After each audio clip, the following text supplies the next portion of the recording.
part-time or full-time, student or senior, AmeriCorps is for everyone. Sign up at serve.az.gov. That's serve.az.gov. This message is sponsored by the Arizona Governor's Office of Youth, Faith, and Family. Market Wrap host Mo Ansari discusses the benefits of holistic wealth management. You need somebody to hold your hand, guide you through the ups and downs of the stock market, the economy, and all the zigs and zags of life. That's why we created the wealth management solution, where we take the holistic approach and look at everything that you've got, not just trying to buy that one stock at the very bottom, sell it at the very top, buy those two annuities and two REITs and call me in 10 years sort of a thing. No, we do it step by step, day by day. It's a process, and we work with you all along the way. If you're ready for some help, call Compact Asset Management at 800-388-9700 and schedule your free consultation with Mo Ansari to learn about his holistic approach to wealth management. Call 800-388-9700. That's 800-388-9700. Compact Asset Management is a registered investment advisor, funds custodian, Fidelity Institutional Wealth Services, member FINRA SIPC. Don't you wish your life came with a warning app? Stop. That dog does not want to be petted. Just a little heads up before something bad happens. Move your coffee cup away from your computer. Oh, no. So you can have more control. Stop. You're texting your boss by mistake. Uh-oh. Well, life doesn't always give you time to change the outcome, but prediabetes does. With early diagnosis and a few healthy changes like managing your weight, getting active, stopping smoking, and eating healthier, you can stop prediabetes before it leads to type 2 diabetes. It's easy to learn your risk. Take the 1-minute test today at doihaveprediabetes.org. Warning. The cap is loose on that catch-up. Don't wait. You have the power to change the outcome. Visit doihaveprediabetes.org today. That's doihaveprediabetes.org. Brought to you by the Ad Council and its Prediabetes Awareness Partners. KQFN Tempe. Also transmitting on K25CD Phoenix at 99.3 FM. And K24EU Fountain Hills at 95.9 FM. All right, people, settle down because it's time. Time for what? Showtime. When does it start? Right now. 3, 2, 1. Let's get on with the show. Let's do it.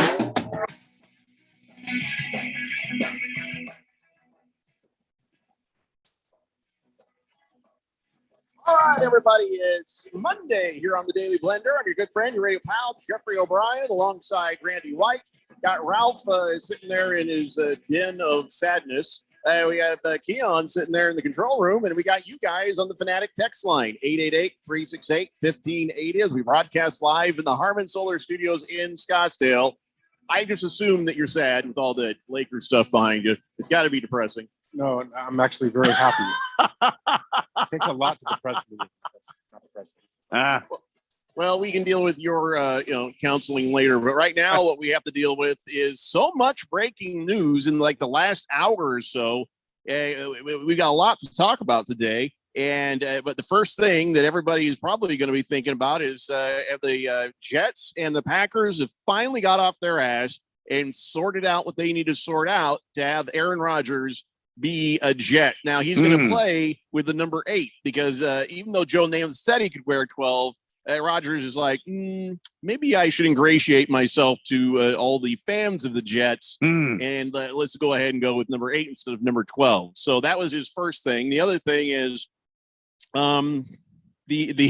this is the smartest thing the Packers have ever done.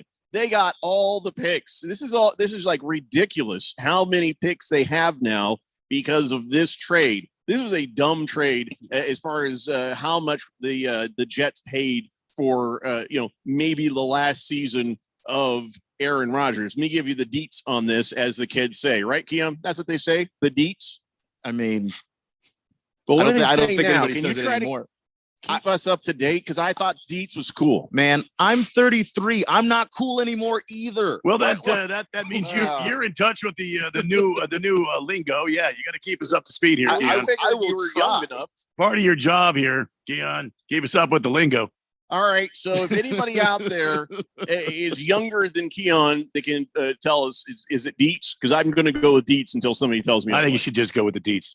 here are the deets. All right. Aaron Rodgers goes to the Jets, and they get they've swapped first round picks for this year. So that means the Jets get number 15 and the Packers get number 13. That's the first part. All right. Second part is the Jets get a fifth round pick at number 170.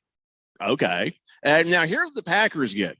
They get, well, as I just told you, that pick number 13. So they've moved up a couple of spaces in this year's draft.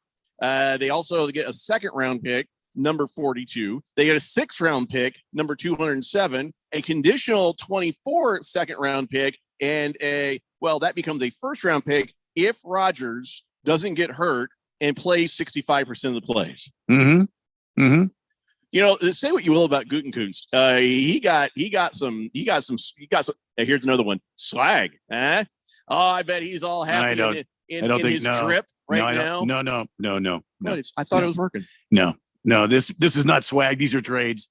And I don't think the young people, Keon, would the young people call this? This is a steal. It's swag, baby. It would not be the swag. This would not be the swag, right? Maybe the context isn't right. Yeah. And drip, I think that refers to your clothing. You don't know anything, old man. You're 32. Well, I'm more than 32. No, I'm talking to Keon. Oh. You don't know anything because you're older than me. Drip, I believe, refers to the clothing. That's what I'm saying. He's all dressed up. He's like, hey, look what I've done. That's what I meant that. That's what I meant. Oh, okay. Sounded like you were saying the trades were the drip. I don't know. Us Gen Xers are the best generation, and we're surrounded by nitwits. That's what I think. Okay. Anyway, so let me just say this, and then of course we'll just discuss. This is not Tom Brady to the Bucks. This is more like Peyton Manning to the Broncos, because the Jets have a great defense. Only thing Aaron Rodgers has to do in there is try not to get killed. And they need a little more help for the Packers O-line for him to not get murdered. But all he has to do is manage the game, get the ball where it has to go. Breece Hall's coming back, and they should be fine. Do I think this is a Super Bowl team? I do not. I think that ultimately, they will be beaten in the playoffs. But I don't think this is the big deal that you think Tom Brady was getting. This is the Peyton Manning deal. Just don't blow it, and for the team, and manage the game, and everybody should be fine with that defense. You're saying that this team, as it sits right now, you don't know what they're going to do in the draft. Hopefully they're going to go ahead and get themselves some O-line help, and I think that that's exactly what they're going to do, because they've got some guys on their O-line that are oft injured. And so they're going to have to fix up that blind side for Aaron Rodgers. Simple as that. Don't they need a running game too, though? They have one. And that's Breece Hall. He was injured last year, but man, was he looking good. That kid was on fire, and there's no reason to think he won't come back the same way. Why I forgot about they had a running game, because he was injured. Yeah, to me, that's why it's the trade really works, is that they've got all the pieces that they need. Even the offensive line, it's about depth. It's not that they don't have guys that can play. Mekhi Becton is the left tackle over there, and he's got an injury history. Like, that's the biggest problem with him. But when he's healthy, man, nobody gets around Mekhi Becton. They've got Elijah Vera Tucker on the other side. He's healthy. Correct. But I'm saying it's an issue of depth more so than they need that. Like, there are teams that need entire rebuilds of their offensive line. This is not one of those teams. They need that guy. They need the guy to back Becton up, or else bad things will happen to the elderly Aaron Rodgers. So but they've got the 15 pick, and of course the other parts of that offensive line. It's not just Mekhi Becton. The other guys on that line are pretty solid. It's not a bad line. I never said it was a bad line. I'm just saying they need that help specifically right there where Becton is. But even when Becton went out last year, it wasn't like the line just fell to pieces, is what I'm saying. So it's not like for me, I'm not in a situation where I'm going to be perpetually worried about, can Aaron Rodgers stand up in that pocket, especially when you consider that even at this age in his career, he still has one of the fastest releases in the NFL. He's not a dude that stands there and holds onto the ball. So Father Time is catching up, man. But he doesn't have to be the fastest in the league anymore. If he's still middle of the league in release time, with that offensive line being as decent as it is, I'm not worried. I stand by my concern about if Becton is in, you're fine. If he's out, that was where any trouble that there was last year came from. So they have to listen. You're right. They have some picks. They have number 15. I think they should get a really great O lineman there. If they don't, then maybe in the 5th round somewhere. But they got to get a body that can do more, when Becton presumably will go out. Because he is kind of their O-line street clothes. You know what I'm saying? He gets hurt a lot. You know he does.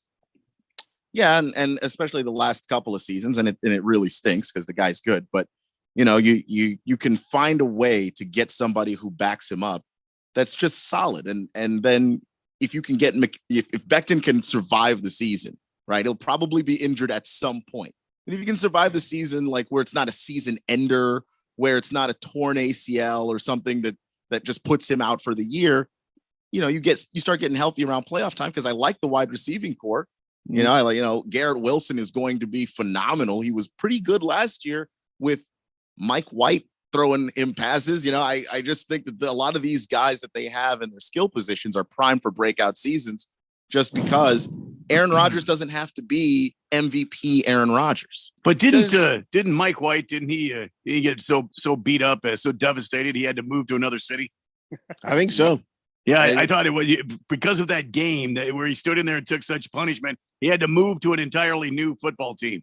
Actually, what happened was they knocked him into next week, and he hasn't been in sync. He was always in the wrong place after that. Just continually a week behind the rest of us. I think this is this is the reason. It's a prime example of why bad teams stay bad and good teams are always good, right? This is a bad trade. I mean, the Packers this is a great thing for the Packers. They're getting a lot of picks. They're going to build and get the right people. The Jets are getting an ancient quarterback who was great a while ago, who, if he sneezes the wrong way, he'll be on the freaking IL. It's a dumb trade. I mean, it's going to sell tickets. It's going to sell jerseys. If he stays healthy, they're going to win games. They're not going anywhere with him. It's just not going to happen, in my opinion. He'll be lucky to survive the season. Just a bad trade. I don't know that I necessarily agree. I do think that this was a situation where the Jets were an insanely desperate football team. And everybody knows. And there's a reason why, we get close to draft time and teams start holding their cards really close to the vest, because when everybody knows what you want, they just rake you over the coals. And everybody knew that the Jets looked at that defense last year and went, windows open a whole lot faster than we thought. We didn't think we were going to be even in the conversation for playoffs a year ago. Now you're in the conversation. You've got an elite defense. You've got a running back who's awesome. You've got a wide receiving core that can go out there and make plays. You just need somebody to pull the trigger. And everybody in the league knows it. There was no good trade for New York. But for a year? A year or two. But if you can get a Super Bowl out of it, give yourself the chance. Give yourself the chance. That's the thing. How about you trade up in the draft? How about trading up in the draft? When was the last time the Jets had chance-ish? Namath. Okay. So this is the closest they've been since. Well, here's the thing, Keon. The beginning of NFL films. You might be right. Joe Namath was wearing big puffy coats. Sure, the idea, but what we're seeing is the reality, and the reality is Aaron Rodgers will probably, as Ralph said, win you a bunch of games. And as you said, the defense will probably win some games, and the offensive line will, for the most part, it'd be okay around him. And the wide receivers fine. Everything everybody is saying is true. But I will guarantee you, write this down if you want to. When the Jets find themselves in the playoffs, they are going to go out pretty quick. And it is just the way it is. I just about guarantee that, like bet your house on it kind of thing. But because they're not going to be, what you think they're going to be come playoff time. Right now, everybody's like, oh boy, Aaron Rodgers. But you got 1 year at best. And I know you're saying, look at that defense. This is our chance. There's just not enough there for me. With that defense, they will never be bad enough again to be picking Caleb Williams area in the draft. So this is what you've got. If you get to the playoffs, maybe you flame out in the playoffs, but you give yourself a chance if you make it to the postseason. If you don't make it at all, you've got nothing. Yeah. Well, this is going to turn into just the best thing that the Packers have probably done in a whole lot of damn years. Yeah. That, I think, is what this has turned into. Let's go to the text line. 888-368-1580. Donnie says, Randy, give me a double shot tequila. 30 years of quarterback hell is finally coming to a close in the North. Skol. Is there more breaking news? I didn't hear about that. No, it's Aaron Rodgers is leaving the North. Oh, I said Kirk Cousins. Yeah, because Kirk Cousins is still on your team. Oh my God. I thought you had good news. All right. Big George says, hello, gentlemen. Happy Monday. wow, this has been a busy day for people getting fired. Absolutely right. And by the way, did something happen? Because I got some resumes from one from a guy named D. Lemon and a T. Carlson. I don't know why all of a sudden there's all this interest. Yeah, I'm but sure we're not hiring right They now. just hopped on the old ZipRecruiter and tried to get it done. See, it felt like a prisoner exchange between Fox and CNN. Like they're walking towards each other on a bridge, and then somebody blows up the bridge. bring them both in on the station on Wow. one show. That'd be great. Yeah. That feels more like a money radio thing, to be honest. Badfish says, "Good day, fellas. I'm sure you've responded to this already, but yeah, there's nothing to respond to. You just go to our website, 1580thefanatic.com." Mr. Wilbur says, "Jeffrey, how's it feel to be on the same radio show with 3 Phoenix Suns deniers?" What are you talking about? There's 3 What? Phoenix Suns deniers. There's only one. I'm just me. Thursday says, play back the tape from Friday because I think all 3 of them were a little skeptical of how the Suns played in previous games, did not give them much of a chance on Saturday. Well, I would have joined them on that because That's honestly, never. the Clippers have been they've been this attack dog, and the Suns have been a little more mellow. And the eye test from watching the games, I was not feeling very confident in the Suns And myself. that was not Man, said on the show, so that's absolutely Yeah, I have no idea what you're talking. I have bet the Suns literally every game in this series. I have no idea what you're talking about. we all giant bet on the Suns. Yeah. we all said that they're going to win because the Clippers are so down and injured. They I- still played like What's absolute Wilbur dog talking crap. about? Yeah, I think we were critical of them. I think we thought that they should have played better Right, given they the suck. circumstances. But nobody said, "Oh, the Suns don't have a chance." I don't know what show that was, but it wasn't this Yeah. one.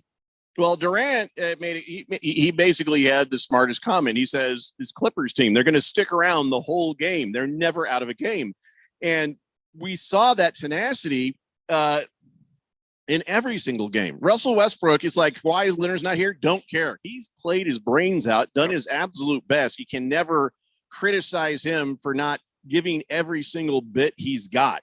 But and I wasn't feeling overly confident for this game. The Suns won 112-100. I wasn't able to watch it because I was at a track meet getting sunburned. But when I went back later and I watched the highlights and stuff, man, I'm telling you, you can't ever blink when it comes to the Clippers right now, Yeah, with or without Kawhi Leonard. And the Clippers, by the way, without Kawhi Leonard and without Paul George, and it's just Russell Westbrook, who, when he was on the Lakers, everybody was criticizing how old he was and how he couldn't shoot. Well, that was just fun. 12-point win by the Suns over the Clippers. Don't you think, with Kevin Durant and Devin Booker in your lineup, don't you think you should win by, I don't know, maybe 25? Maybe. I'll say It's been too close for comfort, and it has felt like, why aren't we doing more? I'll say today what I said Friday. I don't think that, like, this is the NBA. If you have a team that's got a star, which they've got Russell Westbrook, and they got shooters and a great coach in Ty Lue, you're just not going to blow people out. You can't just demand blowouts.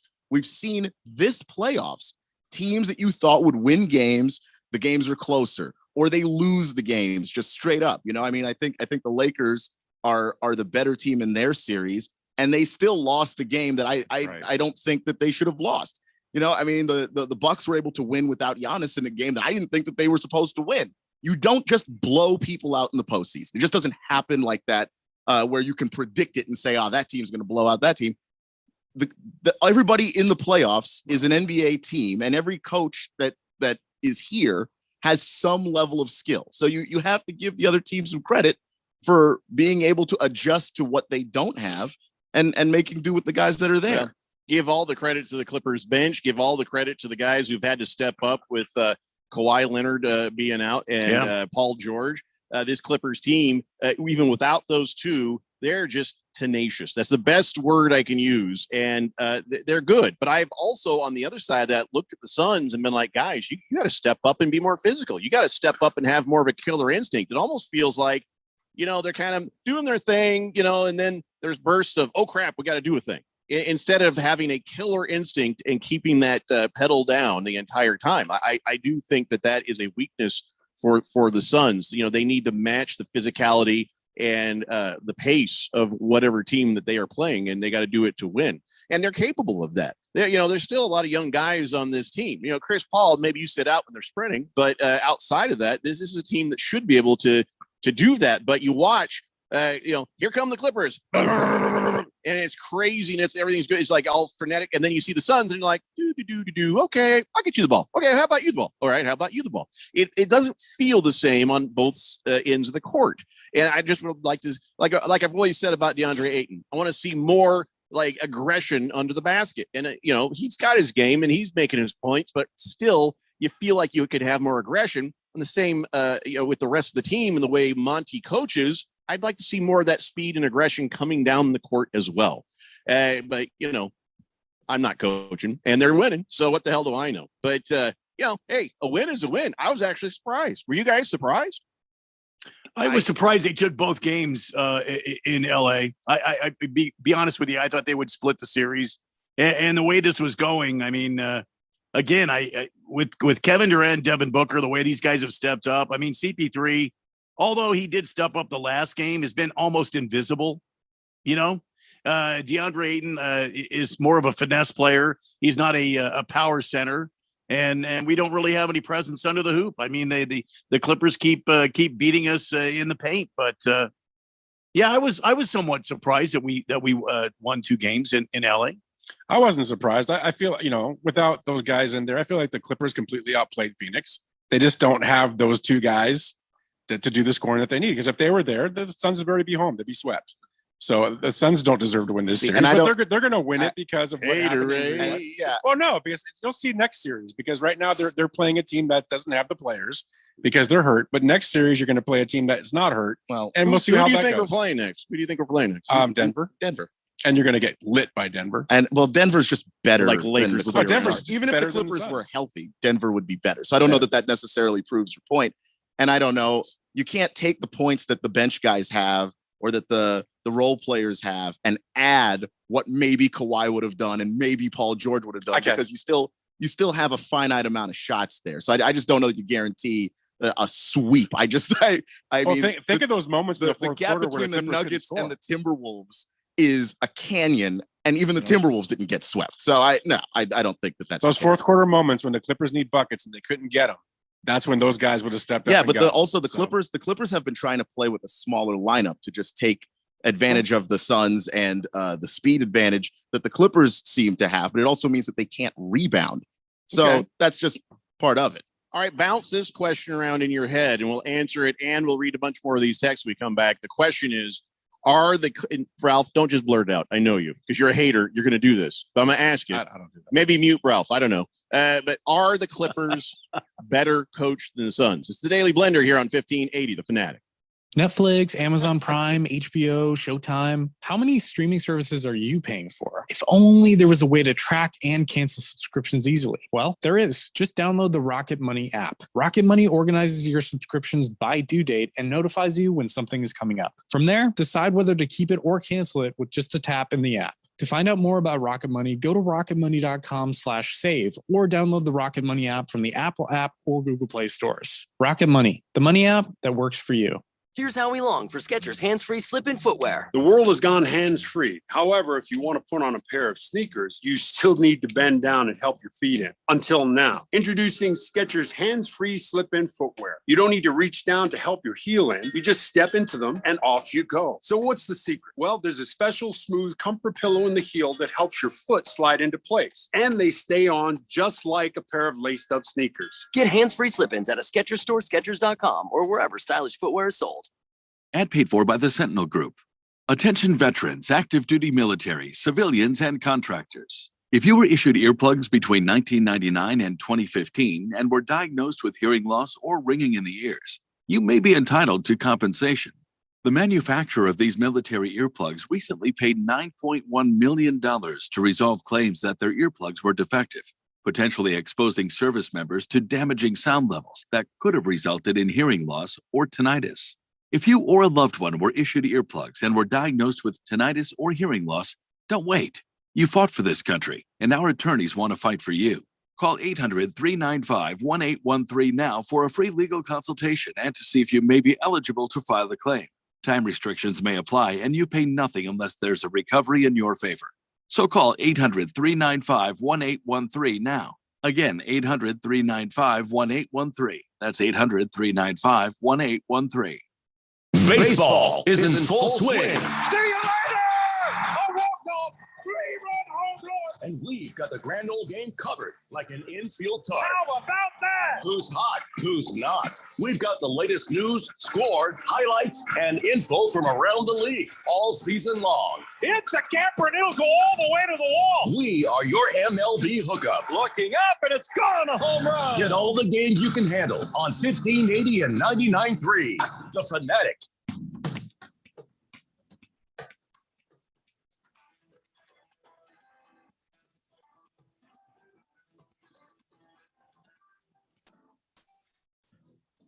Stanley Blender here on 1580 The Fanatic. What have I done? Raven Kid is actually like, finally, Jeffrey, thank you for being a realist about this Suns team. A lot of people struggle with that. Well, the moment he's agreeing with me, I start to have to rethink my life and wonder, what have I done? 888-368-1580. All right, we're going to get back to your text here in a moment, but I want to ask these guys, what do you think? And Ralph, you're going last because you're being punished because you gave away your answer on the YouTube feed. So I did not. All right. So are the Clippers better coached than the Phoenix Suns? Randy? Better coached. I would say for me, it would be yes. I believe it. I believe they are. Okay. So Keon, maybe do you agree? I actually do agree. Okay. So break it down. Why? What is Monty not doing enough of? Or is he just not quite up to the same level as Ty Lue? I don't know if he's not quite up to the level. I don't think that it's the levels necessarily that are off so much as one guy makes really quick adjustments. Ty Lue is able to see what's going on in the game, understand what's wrong with his team, or understand this is what the Suns are doing, and I need to find a way to counter that. And then he's able to make that adjustment in the game. Sometimes some of his best adjustments come out of halftime. But even in the third quarters of games, he's able to make adjustments. And Monty seems to take a game every time. So the Clippers are doing something to the Suns that just like after that game one, they did make adjustments offensively to find more open shots for Devin Booker. You know, they did make some adjustments defensively, not necessarily to stop Russ Westbrook, but to find ways to put him in situations where he's just not nearly as comfortable. But it took him a game to do it. I just see that continually. And even last year when the Suns made the playoffs, just that extra game, when you get to, the next round of the playoffs, and, if you're lucky enough to get to the Western Conference Finals or NBA Finals, these decisions are going to be faster from the other coaches. They're going to be able to make decisions that seem to kind of outflank you. Ty Lue makes the quick decisions, and Monty doesn't make the wrong decision. It just seems to take him way longer to get there. So has he improved at all on that? Or has he just been, this is Monty's speed. This is how he does things. He believes in his game plan and says, just be patient. And then when he sees, all right, well, that patience thing ain't working, now I'll make a change. Does that, which one is that? You know what I'm saying? Is he just not capable of making quick decisions, or is he just believe in his game plan too much? I think it's the latter one. I don't think it's that he's incapable of it. If you can make the adjustments between games, then that guy's coached a ton of basketball. He's been in the NBA forever. Do you think Ty Lue might be getting better help from his assistants? From his, maybe. I don't know his staff that well. Yeah, so I couldn't tell you. But I just think that Ty Lue's done this before, where he's made adjustments like that when he was coaching in Cleveland with the Cavs. Those LeBron teams going up against the Warriors. His team was the underdog team every time. But he was able to make the adjustments that were able to put the Warriors on their heels. And when they got the opportunity, came back from a 3-1 deficit. And part of that was he was able to find the things in game that you could use to take Steph Curry out of a game for a little bit, or to get Klay to just be off for a little bit, or even make use of what Draymond Green does sometimes to hurt himself. Those things, I don't think that Monty can't do it. I just think, I think he likes his game plan a lot and he doesn't really shift from it. Well, at my age, I am still learning stuff every day. So I have to think, well, Monty, who's just a year younger than me, he should be. By the way, one of my favorite Montys, my favorite Monty in sports, there's Monty Python. And that's about the list of Montys, although their Montys have been horrific. But there's two good Montys, Monty Python and Monty Williams. But hopefully he can start to learn and grow and, maybe get a little bit quicker there on the changes. But when is he going to start getting quicker? This is not his first go round. He's been in 3, consecutive playoffs with this team? When does he start making his decisions a little quicker? Tomorrow. I mean, ideally, yeah. Right. I mean, I don't know. I just figured that was a good answer. If you identify something that's off, then you fix it as soon as possible. But it just seems like this. He feels like this has worked for him, and so I don't think he's coming off of that anytime soon. I just don't think, this is something that he even sees necessarily as a problem, especially once you go to an NBA Finals using this exact method. Like, then why would you change? That would be kind of where maybe he comes down on that. I don't know. Lost Toby says Kendrick Perkins is an idiot. That is all. Okay, well, you got to give us more than that. Why today is somebody feeling that way? So 888-368-1580. Mr. Wilbur says they did it again. Deniers. What are you talking about, Wilbur? Everybody, except for Ralph, is feeling like, all right, these Suns are doing all right.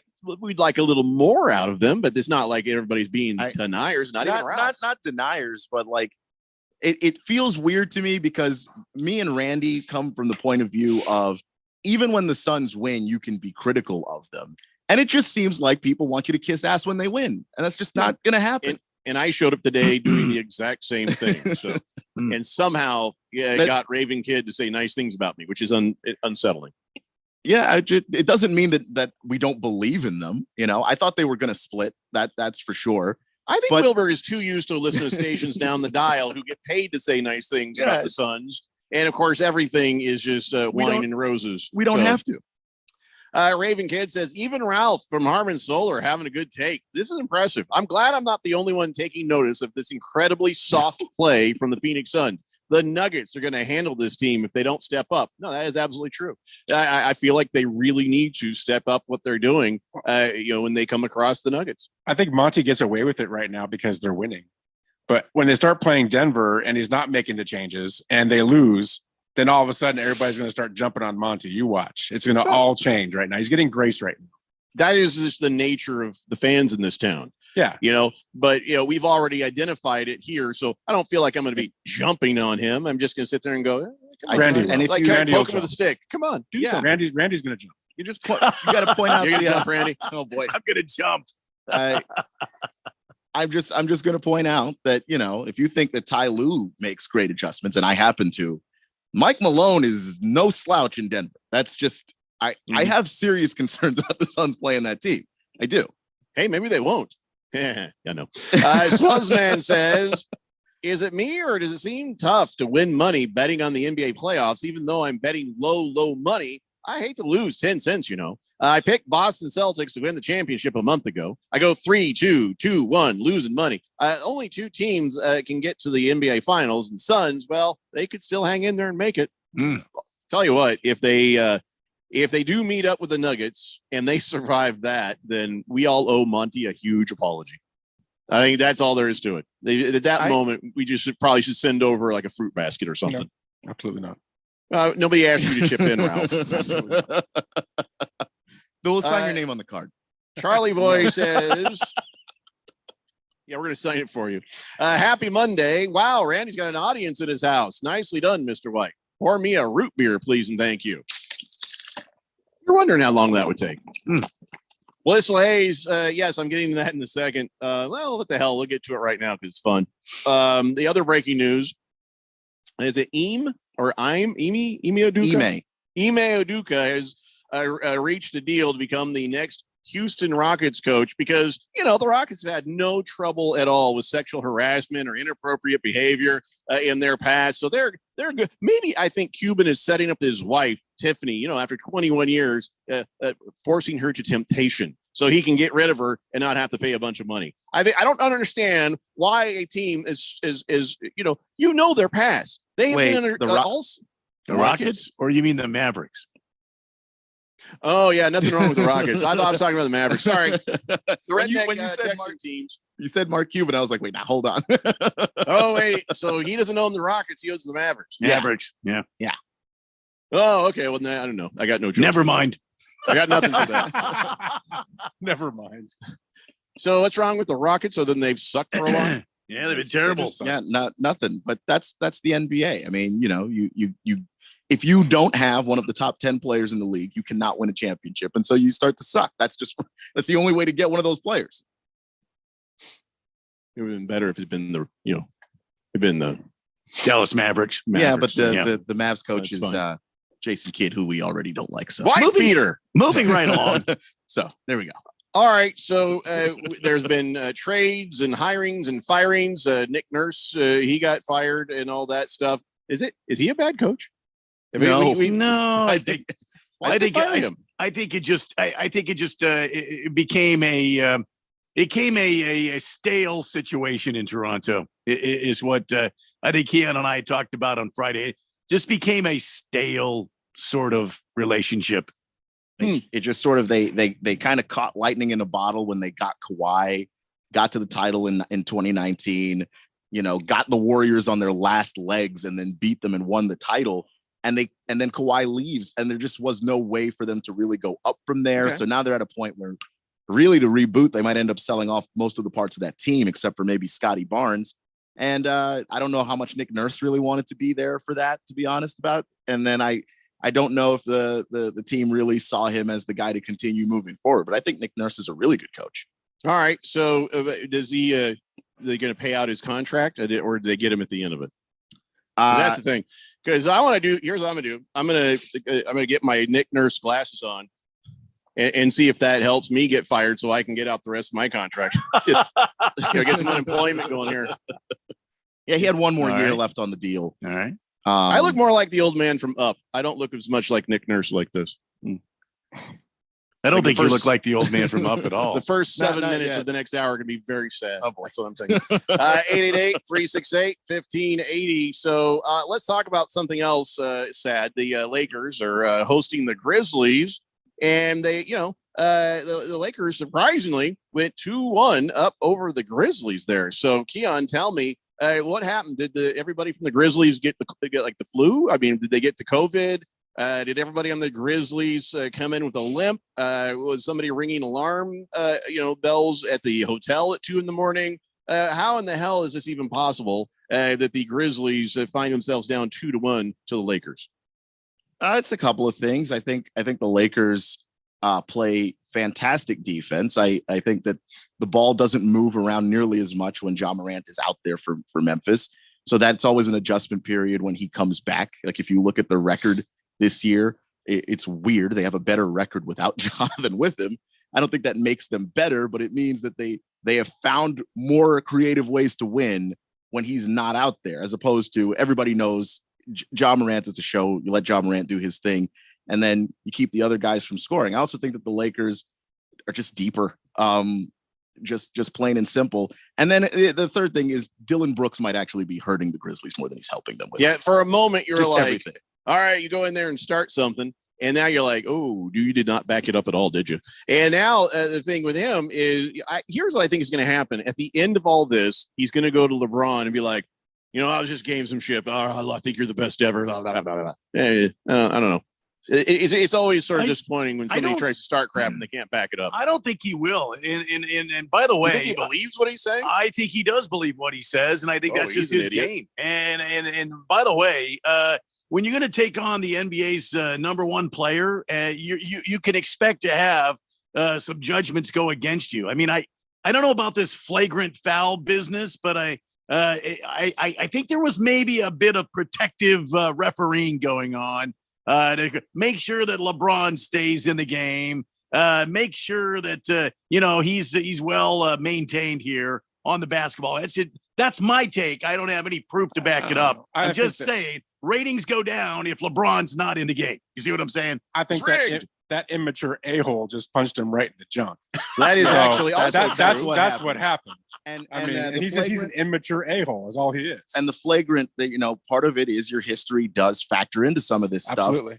And he has a history of specifically punching dudes in the junk. Like there's no way, if you go all the way back to college when he was playing at Oregon, he was kicking people in the junk. He's got junk history. That's who he has is. Junk history. And that's going to obviously factor into that decision. Yeah. But if you're going to do the I'm going to be a menace on the court thing, which is basically the only reason why he's out there, because it's not for shooting, for God's sakes. And it's definitely not because he's a tremendous athlete. He's a pretty smart defender, and that's kind of the end of it. So for him to get out there, a lot of that is I'm going to go out there and I'm going to cause trouble, but you've got to be smart with how you do it. You've got to pick your spots, and he doesn't always do it well. So, Ralph, are you sort of like keeping the blinds drawn? Are you nervous? Are you a little bit scared? And I'm not talking about no. Oh, I mean, what am I doing? No. I'm not talking about the game. What I'm worried about. I know. You know what I'm looking at here is sure. I'm a little scared. There's no injuries listed for the Lakers. That's right. At Because this they're not moment. hurt. This is like the whole harmonic convergence in the planets line up. This doesn't happen very often. This is Haley's Comet type stuff, man. Lakers, no injuries listed. That I don't remember a time that's ever happened. That has to have you scared bleepless. I'm not. That junk hidden a-hole has awoken this team. This team is 100% even more than they were when this thing started. They look really good. They look together. They're not injured right now. I mean, everybody's going to have their bumps and bruises this time of the year, but they're playing really good ball. LeBron is now on a mission. Anthony Davis feels like he's on a mission. The way the support they're getting, I told you they were going to get past Memphis. They're going to get past Memphis. If they win tonight, the series is over. Done. What happens if the Grizzlies win tonight? Then we go 7. But if they win tonight, it goes 6. That's my prediction. And I told you 3 series Lakers will be in this year. This is number 1. They're going to win this series. And then they'll take care of Golden State in the next series. You watch. That's right. I did say Golden State because Sacramento is too immature to get past Golden State, in my opinion. They're still a great team, but they're too immature. So the Lakers will be there. I just got to say that I got proud of Randy and Keon and myself. None of us laughed out loud at that you just because we're winning. Because we're winning, and you're getting nervous. It's starting to really bother. It's bothering nothing you. about the Lakers that makes me nervous. You're sitting here going, "Man, the Nuggets will make us nervous. The Lakers make us laugh." You're sitting here watching the Phoenix Sunsets, going, "Man, they don't look good." No, and then you're watching the Lakers, going, "Man, they look really good." What's going thinking on about how I could get some more of that brisket from last night sitting in the fridge. Man.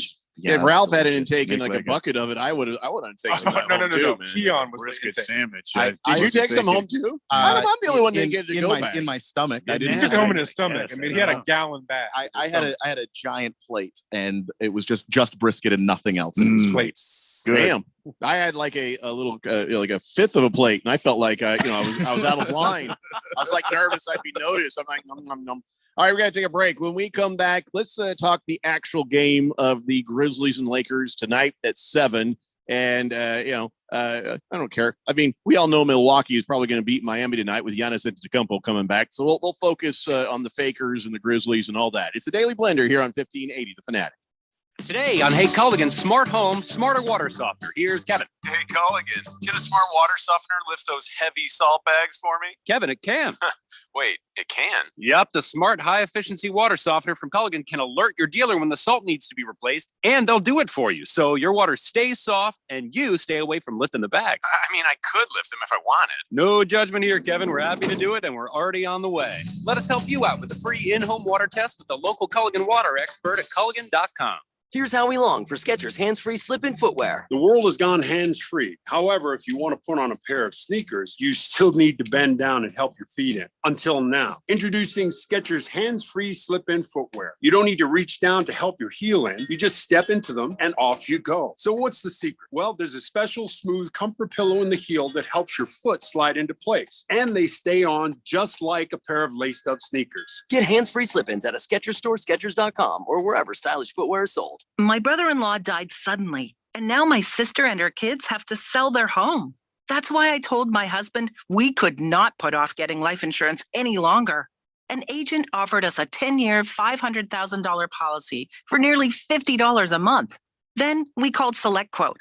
SelectQuote found us identical coverage for only $19 a month, a savings of $369 a year. Whether you need a $500,000 policy or a $5 million policy, SelectQuote could save you more than 50% on term life insurance. For your free quote, call SelectQuote at 1-800-452-5050. That's 1-800-452-5050. Or go to SelectQuote.com. 1-800-452-5050. That's 1-800-452-5050. SelectQuote. We shop. You save.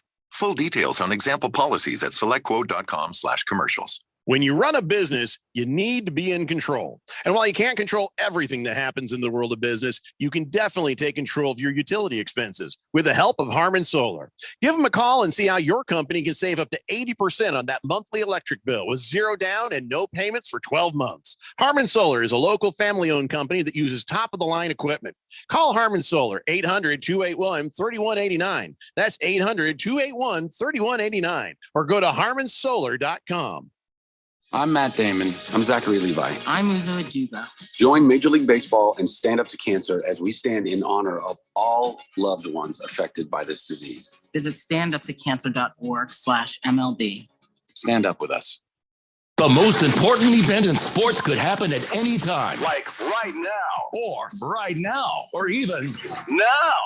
Don't miss history. Follow us on Facebook, Twitter, or at 1580thefanatic.com.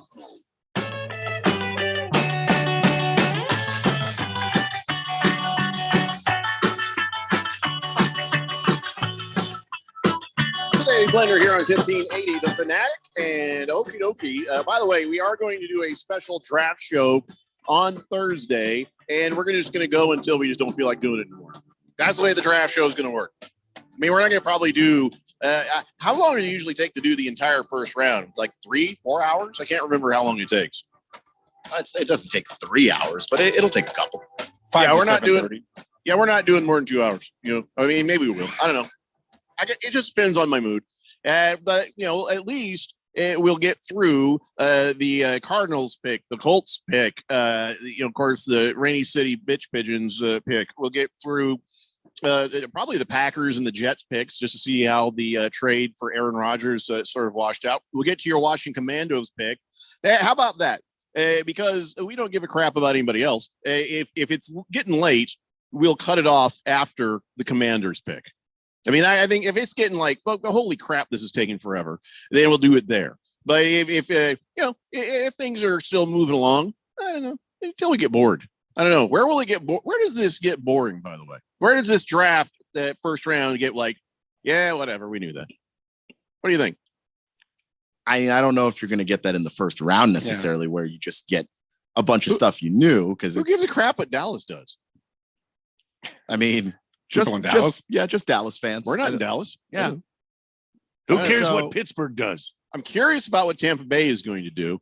Don't care what Pittsburgh does. I mean, how interesting it is kind of depends on. What about Cleveland? Who cares about Cleveland? I want them to just catch fire. I mean, I think we should just shut down Ohio because of what's going on. Part of that is because of them. I don't even think the Browns have a first round pick. Houston got their first round pick. So, we don't have to worry about Cleveland, Randy. So, we'll just feel it out.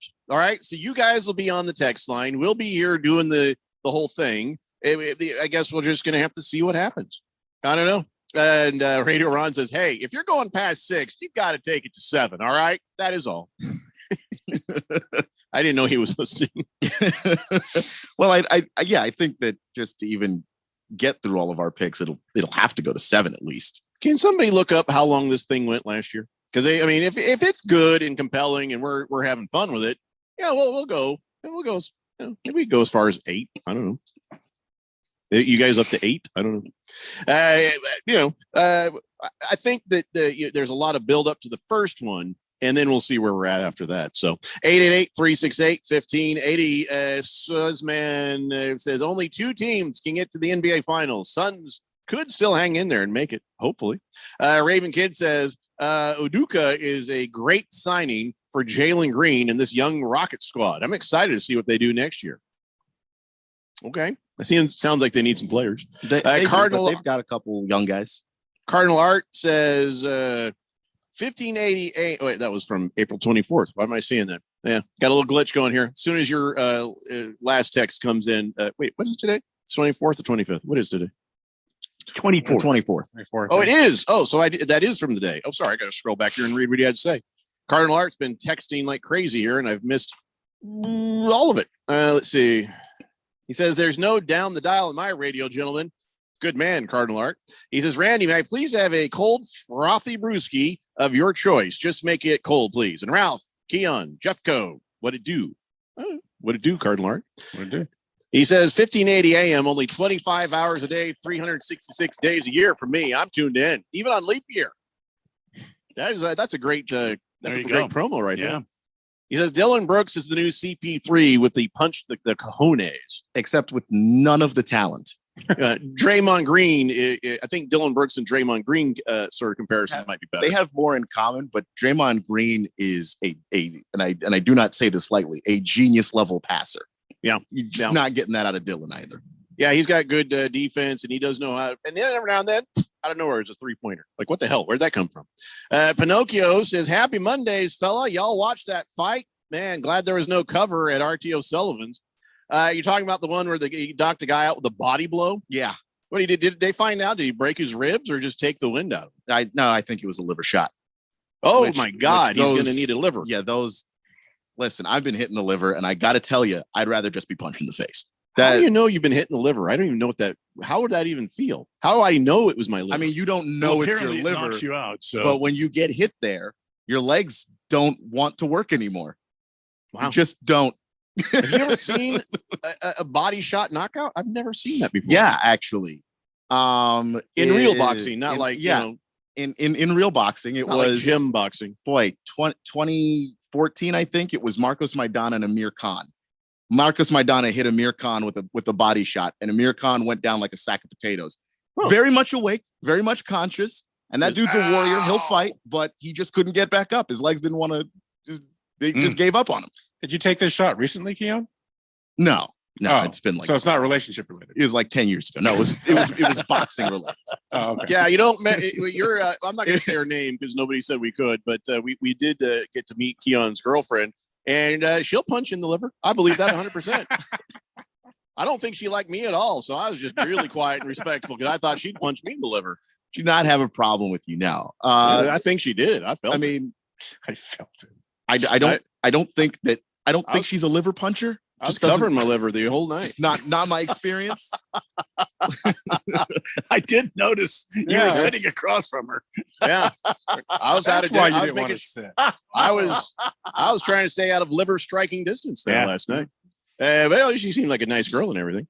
Let's see. Mr. Wilbur said, "Did you hear the silence when Jeffrey said maybe you'd go to 8 o'clock?" I know. I was like, "Oh, that's a bridge too far, man." All right. Well, according to Radio Ron, we will at least go to 7. But if I feel like there's some stuff going on, or you guys feel like there's some stuff going on, we'll hang in there. The only question I'll have for Radio Ron is if we sort of tiptoe past 7, does the same rule apply where we are forced to go to 8 o'clock? And also, second thing, do you mind if we play mostly commercials in that hour? 888-368-1580. Good afternoon, says CK, fellas and sir. He says, Ranty, beer me. The Jets are going to jet. They ain't winning anything. And fellas, the Clippers are used to playing without PG and Claw. Clips play more freely without the 2 stars because they've only played with PG and Claw 22% of the time. Oh, yeah. Suck it, Ralph. They're both injured all the time. Wow. Yeah, that's a good point. This team, this core of the Clippers, they're just good. That's Big George says, I think you guys should go till 8 p.m. And afterwards, shut the hell up, George. He says, you can finally have the Daily Blender after dark. Yeah, see, that can't happen, though, because it's still before 8 o'clock. Oh, when is after dark? After dark? That's like 10 o'clock, 11 o'clock, midnight. Well, Disney World is doing like the LGBTQRST A1 night. Yeah, in Florida, just giving the middle finger to old, the fascist DeSantis, but I can't remember how to say it. And so they're just like, up yours, Florida. And so I don't know what time that starts to be considered after. Maybe I think it's in the words. After dark. So I think once it's dark, we can say it's after dark, Randy. I see. I thought it was like 10, 11, 12 o'clock. I mean, the sun goes down and it's dark. After, so. It'll still be rainbow bright that night. Yeah. It'll be fabulous. Historian says, historically speaking, on this day back in 1916, the Irish rebels started what is called the Easter Rising, seeking to create an Irish republic. Huh. I can't believe we were ever that motivated, to be honest. All about the potatoes. It was hate that was motivated. They hate the British so much. Mm-hmm. That's one thing they're united in, and that's probably the only thing. Yeah, they're trying to get that country back together. But anyways, Robert from Surprise says Julio Cesar Chavez had multiple TKOs from a body shot. He was the greatest at going to the body. I'm glad I put these glasses on because I almost said he was greatest at going to the booty. Baker's Cocky Hen says, saw a girl kick another girl's liver in UFC and knocked her down. She almost looked paralyzed for a minute. See, I had no idea the liver was so vulnerable. Yes. Why is our rib cage not all the way down? Because then you wouldn't be able to bend over. Yeah. That could be a good thing. If I go to prison, I don't mind that. I mean, sure. Beer Bob says we're not in prison, so. What's that? I said we're not in prison, so I'm just saying. Beer Bob says, what happens if the Cardinals trade out of the third pick all the way down to the 25th pick or so? You're going to stay on for the entire night for that? You betcha. They should do. Cardinal Art says, Randy, you didn't beer me, my dude. Yeah, I did. What is up with that? I'm Yeah, I did. Yeah, I did. I beered you. Yeah, I did. I heard it, Cardinal Yeah. Art. I think he's just getting greedy over there. For the Yeah, beer. here you go. Here's another one. You could have just asked for a second one. Yeah, I mean, I got you, Cardinal Art. I don't forget about you. You're my pal. There you go. See, there's another one. The Tom says, the only thing I want from this draft is a repeating of the 2003 draft where the Vikings forgot to get their pick in and everybody bum rushed those picks like our idol Randy White does at Alaska King Crab Leg Buffet. Great shows always. Thank you, Tom. Well, I'm just kind of bummed out because Randy's not going to be with us. Randy's not going to be with us for this draft. I will be. I will be far away. Cheesehead Bill says, sorry for the delay. I was heading in the house there, but thank you for covering the Green Bay pick. Thursday, I want to see all the weapons they get. Jordan Love, ha ha ha. We're going to suck so bad. Well, now hold on. That whole text just seemed like really positive, and then this reality sets That was in. really good. It's just, Jordan Love's still our quarterback. Well, now hold on. Let's see what we've got in the dude. He didn't look bad the last time we saw him. I wanted to stick with basketball, but now because of Cheesehead Bill, it's got to be asked. Yeah. With the Packers now at 13, do you think they take some of this newly found draft capital, maybe try to move up and get another quarterback? That's a smart move. I mean, this wouldn't be the draft for it though. Like this is a quarterback where all of the guys that are up top, there's upside in a variety of different ways, but there's also so many ways that these could go wrong. I say they just hold out, and if Jordan Love can't play, then next year you go for Drake May, Caleb Williams, one of those guys. Strategery. But the other thing is, the only place I feel like anybody can trade up and get an actual quarterback is going to be with the Arizona Cardinals. And I don't think the Cardinals are going to look at the Packers and say, how can we make you better? I really don't see that coming, not even for draft picks. Well, it's just about getting the picks. It's not like they're in the same division or anything. You're trying to, if you're the Cardinals, unless the team is in the division specifically, if they offer you a boatload of picks, just take it. We have history with these Packers, I get that. History there.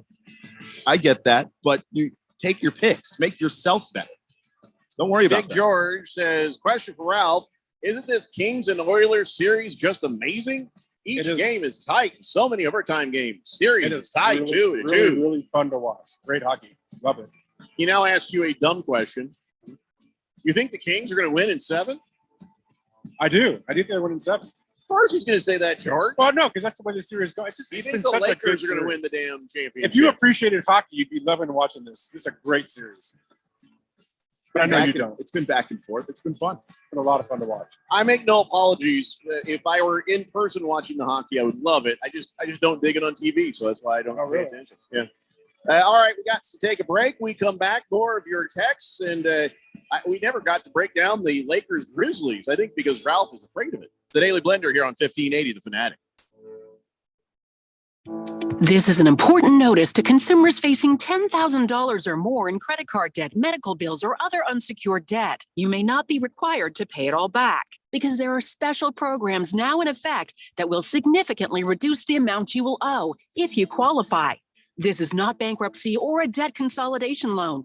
These programs, which the credit card companies like to keep secret, exists to aid American consumers struggling with overwhelming credit card debt by offering tremendous savings and real debt relief. Accredited Debt Relief has established a special hotline for you to call and learn what savings you qualify for. They've helped qualify consumers with over $1 billion in debt and are A+ rated with the Better Business Bureau. So don't wait. Get the relief you need during these hard economic times. For this free information, call the Accredited Debt Relief Hotline now. Call 800-658-4848.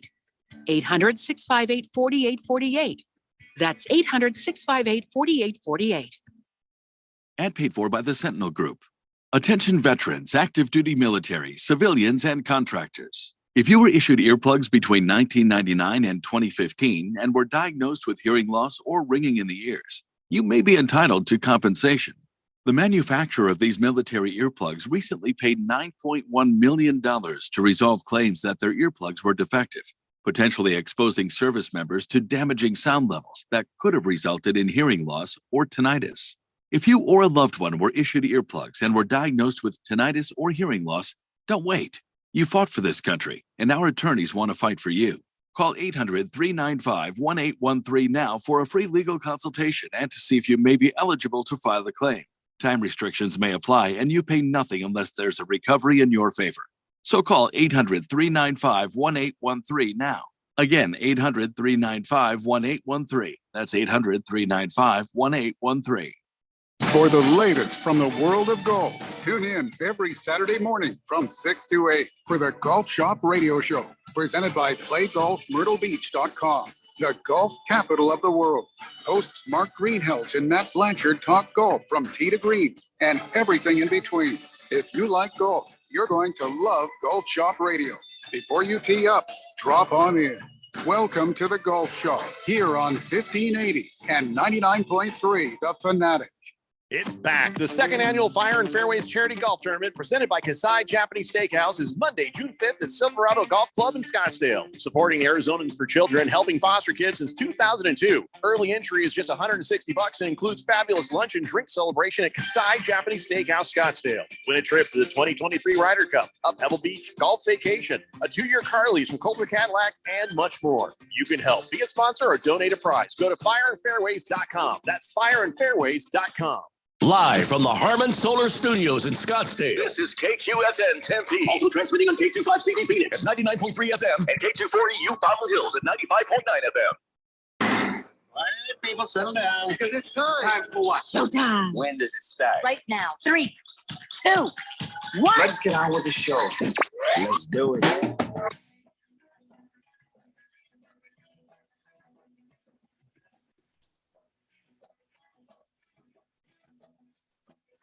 All right, everybody, it's 4 o'clock here on the Daily Blender. I'm your good friend, your radio pal, Jeffrey O'Brien, alongside not Randy White, damn you, Cox Communications. We got Ralph, though, here from Harmon Solar. Just remember, I don't know, for those of you old enough, he's like the second Darren on Bewitched. You know, you're like, okay, I guess we can just kind of go with it, but it's weird. Then we got Keon there in the control room, and you guys are on the Fanatic text line, 888-368-1580, as we broadcast live in the Harmon Solar Studios in Scottsdale. And what are you talking about, George? He says the top of the hour ID went haywire. What the hell is he talking about, Keon? Did something go weird in there for you?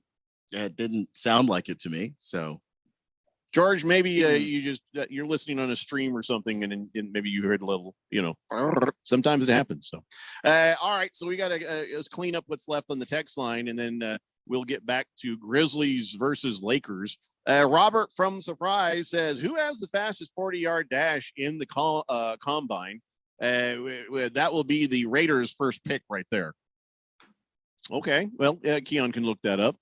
And Silver Pops wants to hear Burn in Hell Lakers. Problem is Randy's gone. He's got the full version, but Keon, we have a version, at least the Shut the Hell Up Ralph version of Burn in Hell Lakers. Maybe you could play that, right? Yeah, I can pull that up here in a second. Be patient, Silver Pops. You can only do one thing at a time.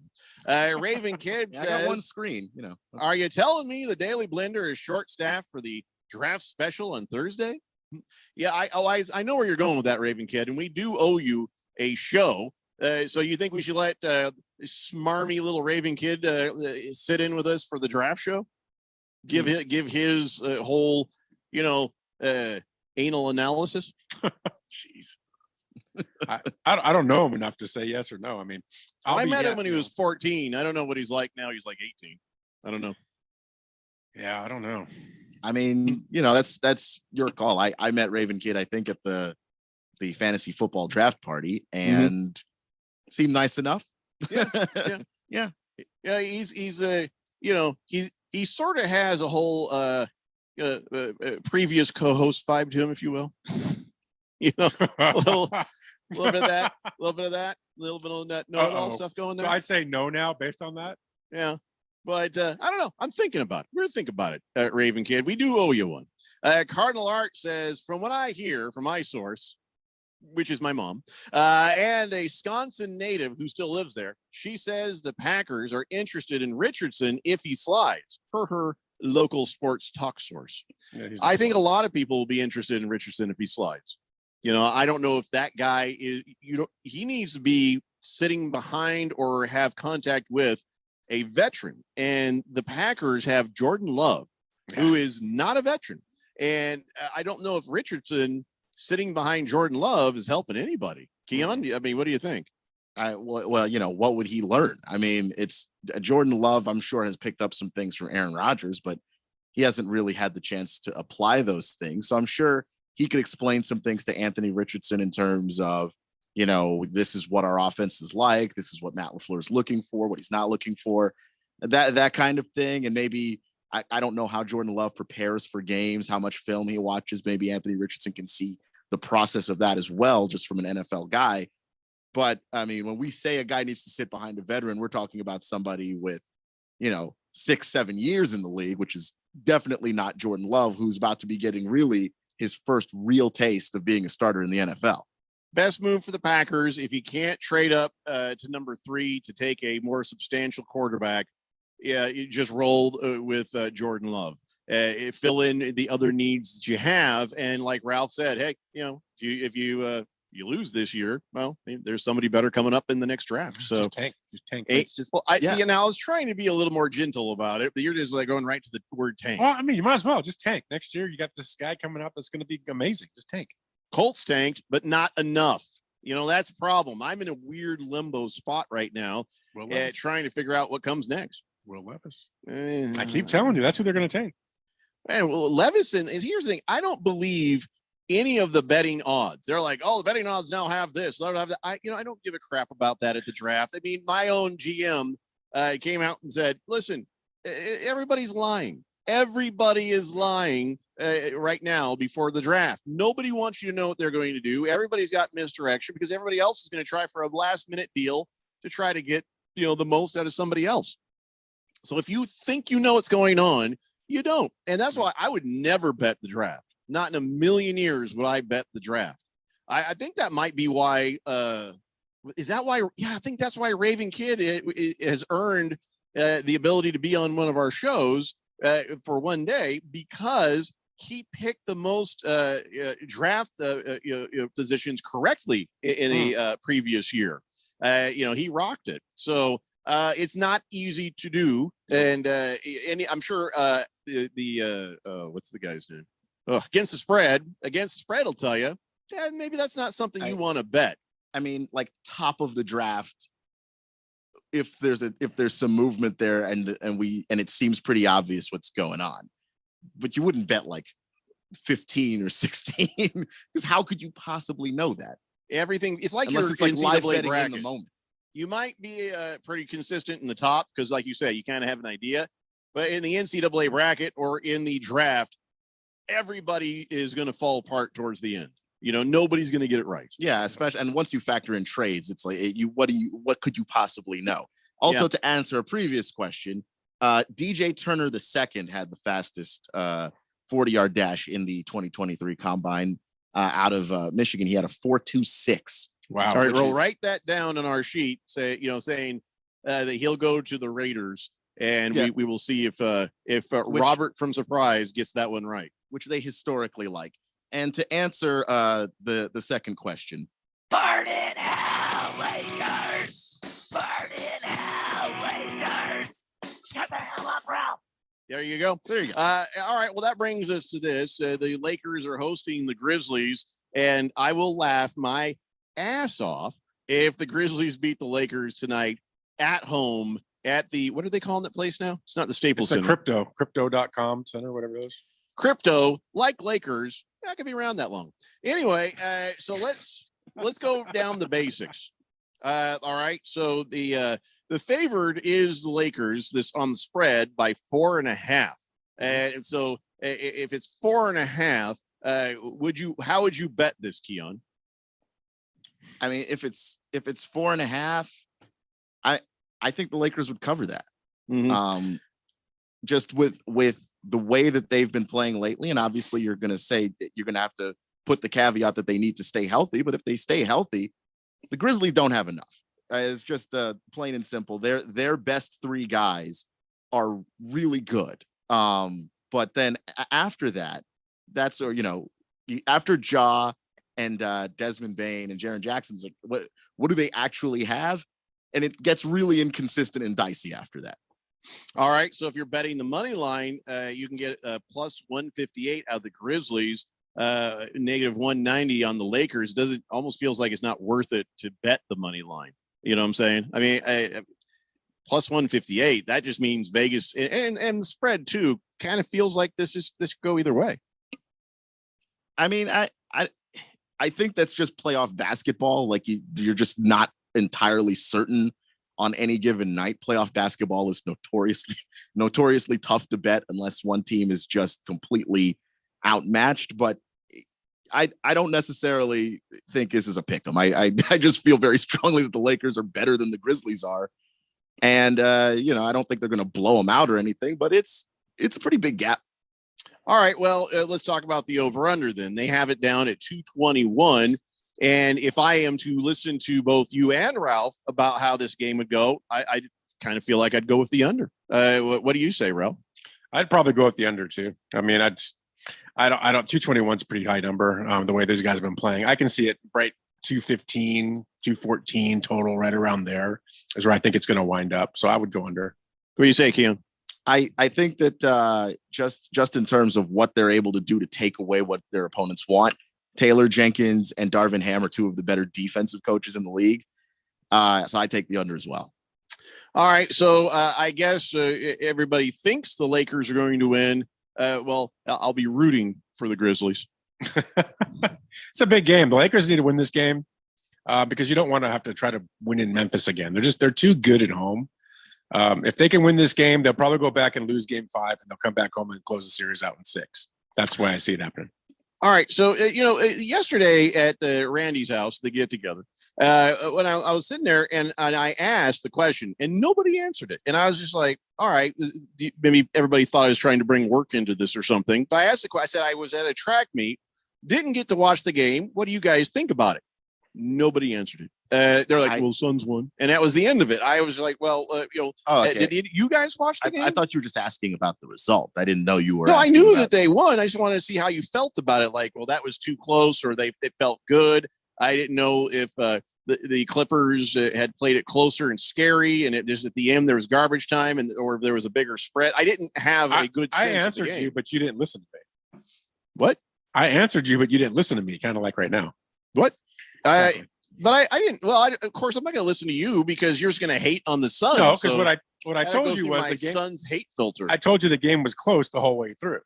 It was constantly a close game. There was no pulling away really. I might not have heard that over Keon burping. He drank a lot of beer. I drank a lot of beer and I ate a lot of brisket. That was the plan. And I don't know if anybody had a better time at that party than Keon. I spent most of it with food in my face, but that's he did. You did it right. You did it right, man. All right, so we'll see what happens with that. Now let's talk about what's happening tomorrow. You got the Hawks and the Celtics, and all right. So does Boston get this done? Do we finally get sweaty baby hair off the board, or are the Hawks looking like maybe they can extend this series? No, I think that the Hawks are done. I mean, even Trae Young's been playing better in the series, and it doesn't matter. Like they just don't have the firepower, and which stinks because I think that Trae Young kind of figured out some things against Boston. And I really thought that Quinn Snyder was doing a really good job of getting those other guys involved. And for a guy that's been coaching for less than half of a season with that team, you know, for him to be able to get more out of DeJounte Murray, which was kind of a problem because they traded for him and thinking he was going to do big things, and he was good, but he needed to be a whole lot better. For him to get more out of DeJounte Murray, for him to get a little bit more out of Bogdanovich, I thought that was really cool, but they're just not anywhere near good enough with, you know, Jason Tatum, Jaylen Brown. Marcus Smart is playing some of the best defense of his career against Trae Young. So I just don't see how the Hawks do it with the personnel that they have. They're just not deep enough. And the guys that they have out there on the floor, the ceiling's just not high enough. Oh man, I'm in trouble with Against the Spread. Uh-oh. Well, listen, Against the Spread says, Jeffrey, how could you forget my texter nickname? What's his name? Has some advice on betting the NFL draft. Don't bet on the draft. Only people with born to lose tattoos bet on the draft, he says. Against the Spread, I'm sorry. I'm on this new blood pressure medicine. I'm still trying to adjust the dosage. I was up late last night partying over at the White household. I got a bad sunburn over the weekend. I probably dehydrated. I don't know. The only other pathetic excuse I could come up with would be that I was a Lakers fan, but you know I'm not. 888-368-1580. Baker's Cocky Hen says, rumor is Bo Callahan is going to Seattle. Jeez. Well, I guess that probably did not. Are you sure that's not real?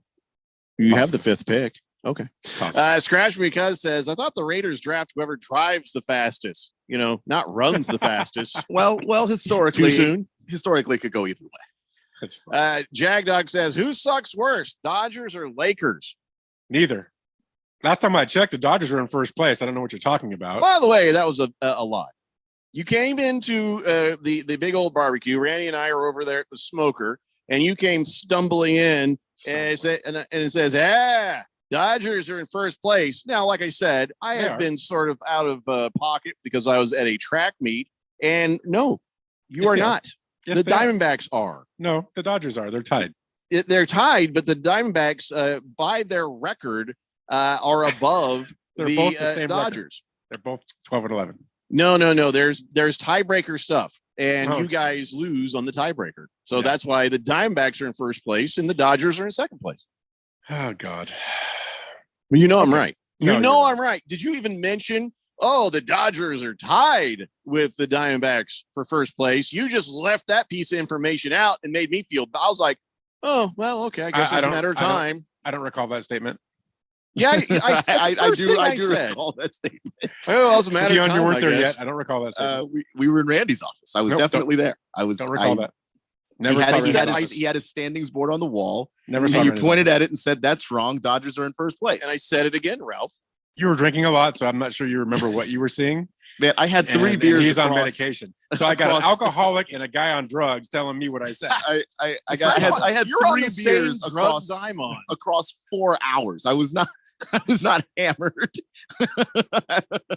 Well, whatever the case, so it wasn't as bad as Ralph was trying to lead us to believe. But let's be honest, I've been saying all along, it is just a matter of time. Would I like to see tonight, the things balanced out between the Dodgers and the Diamondbacks and get the Diamondbacks on top again? Yes, I would. I just like the fact that it annoys Ralph. I'm not expecting a World Series. What happened? No, I didn't realize they were playing the Royals. The Royals stink. Yeah, they're playing the Royals. So the Diamondbacks are in good shape. I hope they do win that series. And the Dodgers don't jinx us. Dodgers are in Pittsburgh playing the 16-7 Pirates. So, but you didn't answer the question, Ralph. Jagdog asked, "Who sucks worse, the Dodgers or the Lakers?" See, that word doesn't work for me because my teams just don't suck. So you have to answer it. It's just the Suns. I can change it. Which team is worse, Dodgers or Lakers? Neither one. Okay, I'll flip it. Which team is better, Dodgers or Lakers? I think they're both really, really good. I can't answer that question. You are the worst. It's hard to answer a question because I see all the trophies coming at me from both sides and I don't know what to do. It's easier if you said what's worse, the Suns or the Coyotes. Well, the Coyotes are worse, but both of them have never won a damn thing. But at least I know the Coyotes are worse. Jagdog, who sucks worse, Dodgers, Lakers? Ralph. 888-368-1580.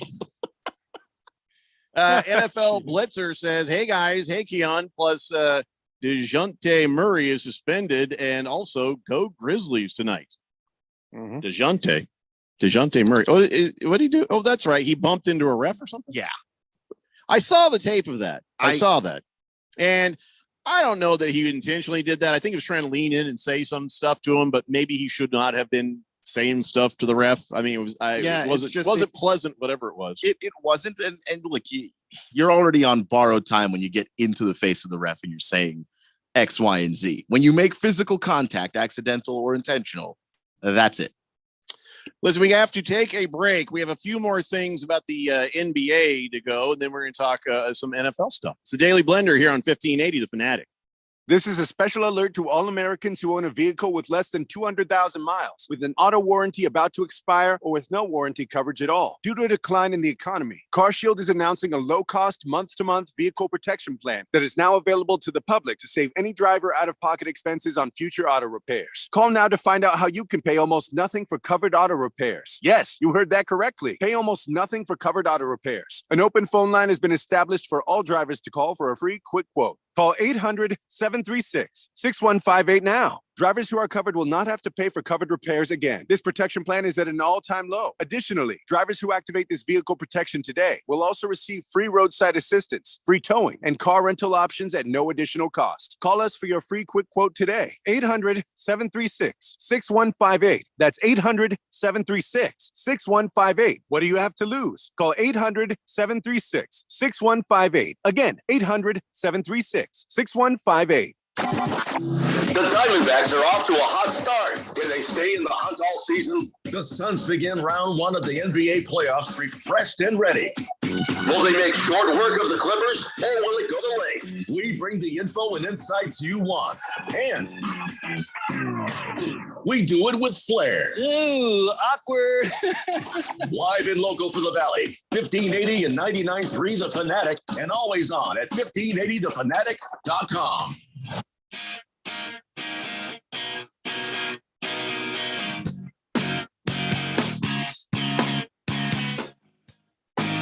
Daily Blender here on 1580 The Fanatic, and was it like 3 or 4 seconds that it took Jack Hughes to score that goal on the New York Rangers for the New Jersey Devils? That was a fast goal.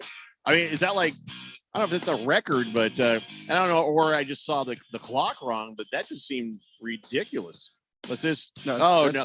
My thing said 14 minutes, 56 seconds, but the truth is it looks like in 2.5, almost 3 minutes in, Jack Hughes hit that goal. Am I seeing that right? Still pretty quick though.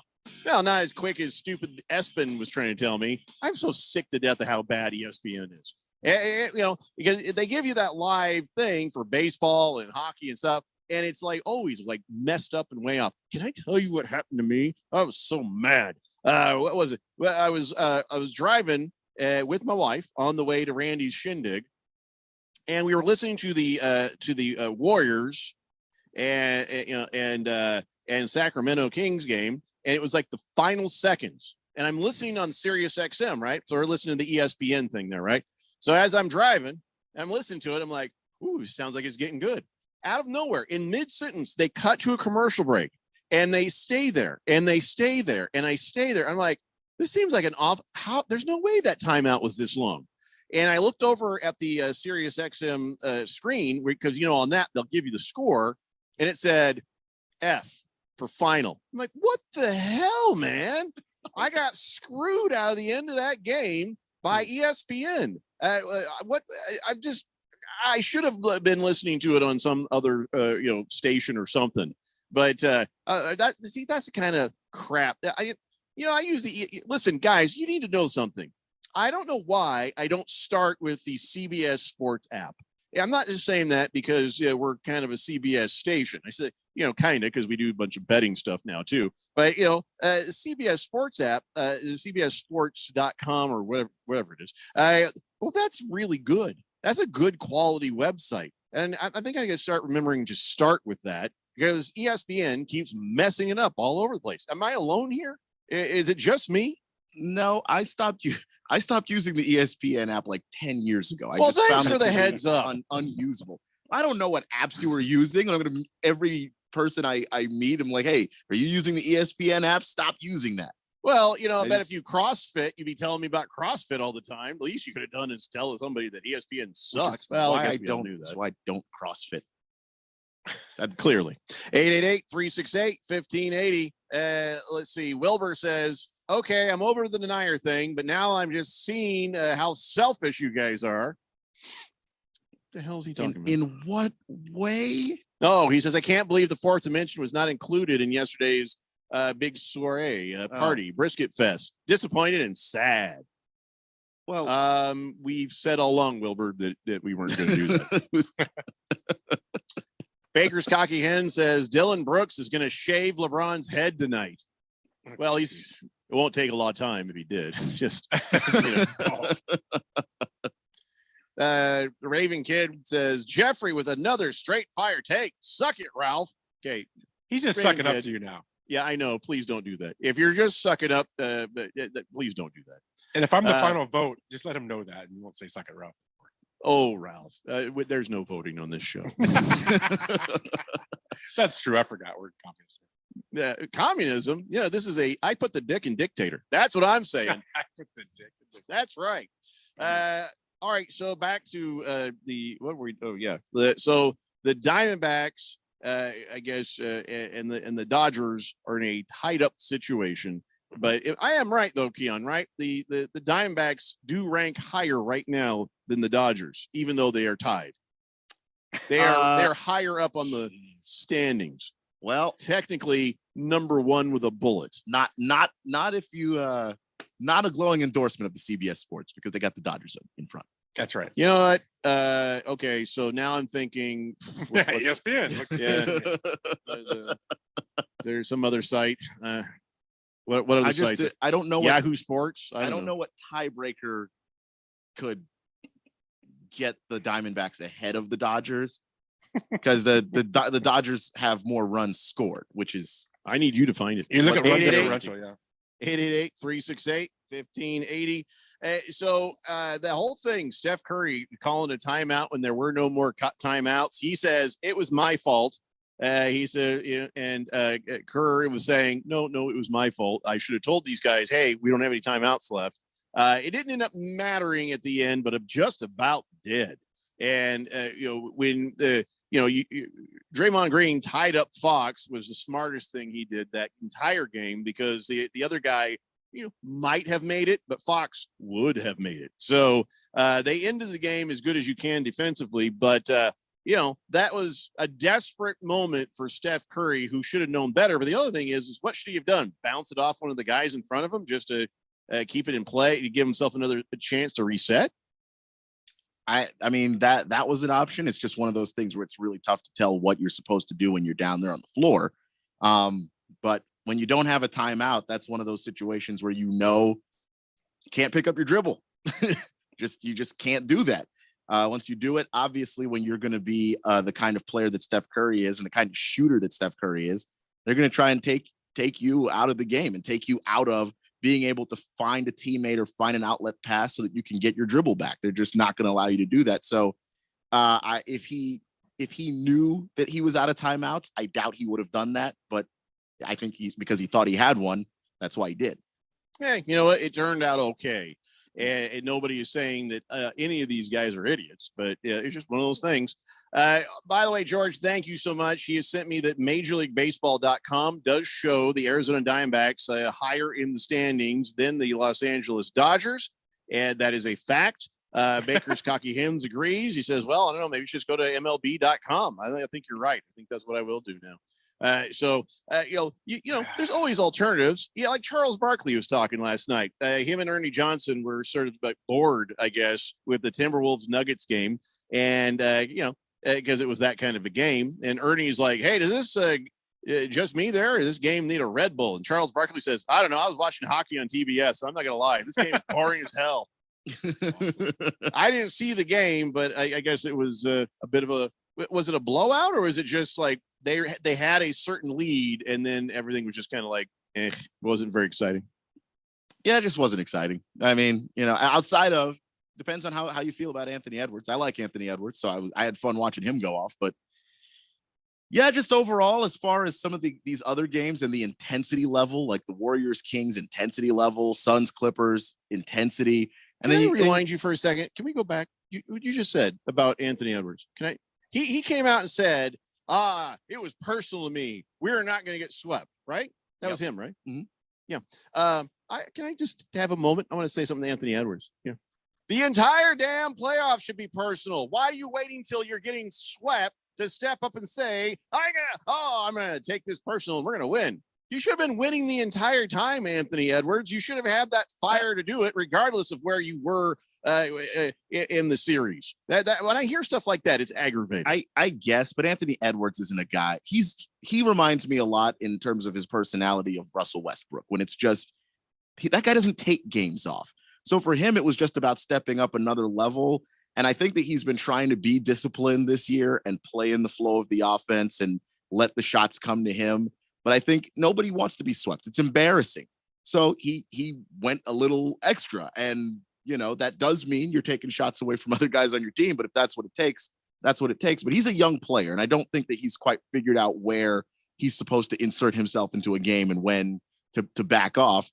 So you end up with a series like this. I mean, you're going up against the number 1 seed and they are just beating the hell out of you guys. He couldn't have been winning games before because that's the difference between the Nuggets and the Timberwolves. It's a big gap. I saw this is pretty funny. You know how Twitter is just gone crazy. I might just go back to Facebook and stay there. I don't know. I know that's not hip, but so Elon Musk, autistic space alien, decides that he's going to mess with the whole blue check mark thing. And people who are verified were told, well, unless you pay, you're no longer verified. And then he took away the big old hubbub. And then he came back and said, okay, here's what we'll do. If you have 1 million followers, then we'll just go ahead and let you be verified. That's what it takes to be verified, 1 million followers. And I thought, okay, well, I guess that makes sense. And then the celebrities can, like if you're a celebrity with like 850,000 Twitter followers, you're like, son of a bitch. So somebody tweeted this up. They showed that the Dallas Mavericks account says this account is verified because they're subscribed to Twitter Blue. They had to pay for theirs because they don't got 1 million people, or I don't know, maybe Elon Musk don't like them. The Suns, they had a gold check mark saying this account is verified because it's an official organization on Twitter, which means the Suns are recognized as superior to the Dallas Mavericks. No, it doesn't. Every way. It just means they pay $8 a month. No, the Suns don't pay. This indicates because the Mavericks was blue, they do pay. Well, the thing is, some of the blue checks that people have been getting say paid for, even from people who are like, you have a 1 million follower account and then they get the blue check and there are people that are like, hey, I didn't pay for this. Why is it saying that I paid for this? Why is the Suns one yellow? I wonder if maybe that's a fake. It's a fake. I don't even know. There was a period of time where the blue checks and the gold checks were happening at the same time. The whole thing's just gotten very confusing, and I don't even know what to make of it anymore, except that Twitter's weird now.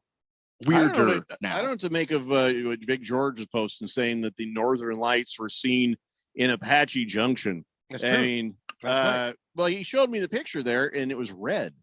I thought the Northern Lights were green. I've seen the Northern Lights up north, and they're green. They're different colors, but if you looked into the northern sky last night, you could see the lights all the way down to the U.S. I thought maybe something was affected by Apache Junction. Rednecks, red Northern Lights. This, there's some connection there. I don't know what it is. Hefty Lefty says, I missed MySpace. MySpace was customizable, and that was like the starter for everybody on social media. And you could play music off your thing. It was like an early Droid. You're like, wow, I can actually do things with this I can't do with anything else. And then Tom is like, cashing in, bye, suckers. Made $1 billion or something like that. Baker's Cocky Hen says, Anthony Edwards can handle the ball better than guys he yelled at on the corner before the season. Maybe rephrase that one. I'm not quite sure I understand the By the way, if you like Charles Barkley turned away from that boring basketball game, you might have seen this.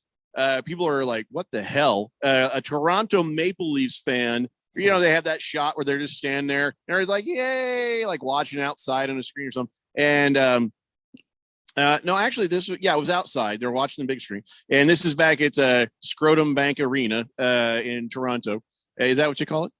What is that called? Oh, Scotia Bank. Yeah, right. It's kind of like Sorry. Scrotum, Scotia. And there's a dude standing there. He's like, hey, he's got a snack. And people are like, what the hell is that? Oh, my God. He's dipping licorice in mayonnaise. I mean, I wouldn't, but I don't know. That's his thing, I guess. There's something not right about that. It's not a good optic, but do that in the privacy of your own home. Jesus. But, you know. Right. Little girl here at the house, we were talking and I said, she says, oh, yeah, I think I agree with you. You should try everything as far as it goes with food. And I said, well, have you done the peanut butter mayonnaise? And she's like, what? And I told her the story about when I was a kid. I had a ham and cheese sandwich. And my sister, she was like, she had half of a peanut butter and jelly sandwich left over. And she's like, I can't eat the whole thing. You want it? I'm like, I'm 16. Of course I want it. Give me that thing.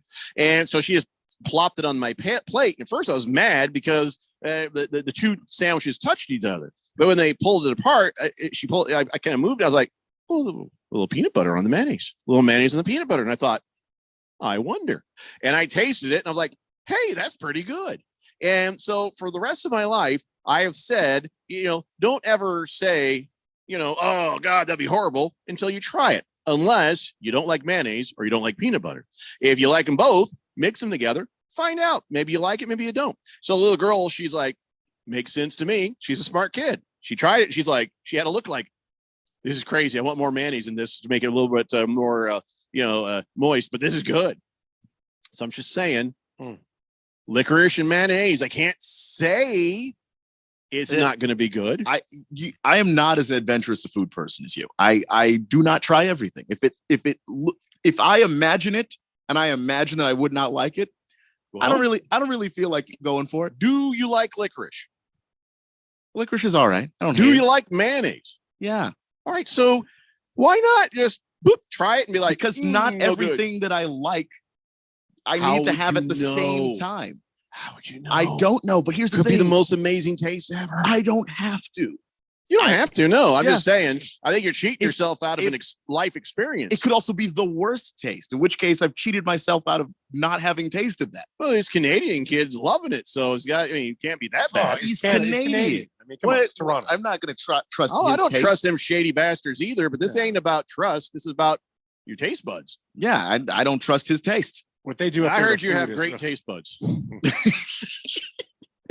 Oh my God. Well, I'm going to try it. So you guys don't have to. Let us know how it goes. Ralph, are you brave enough to try it? No, I don't want that.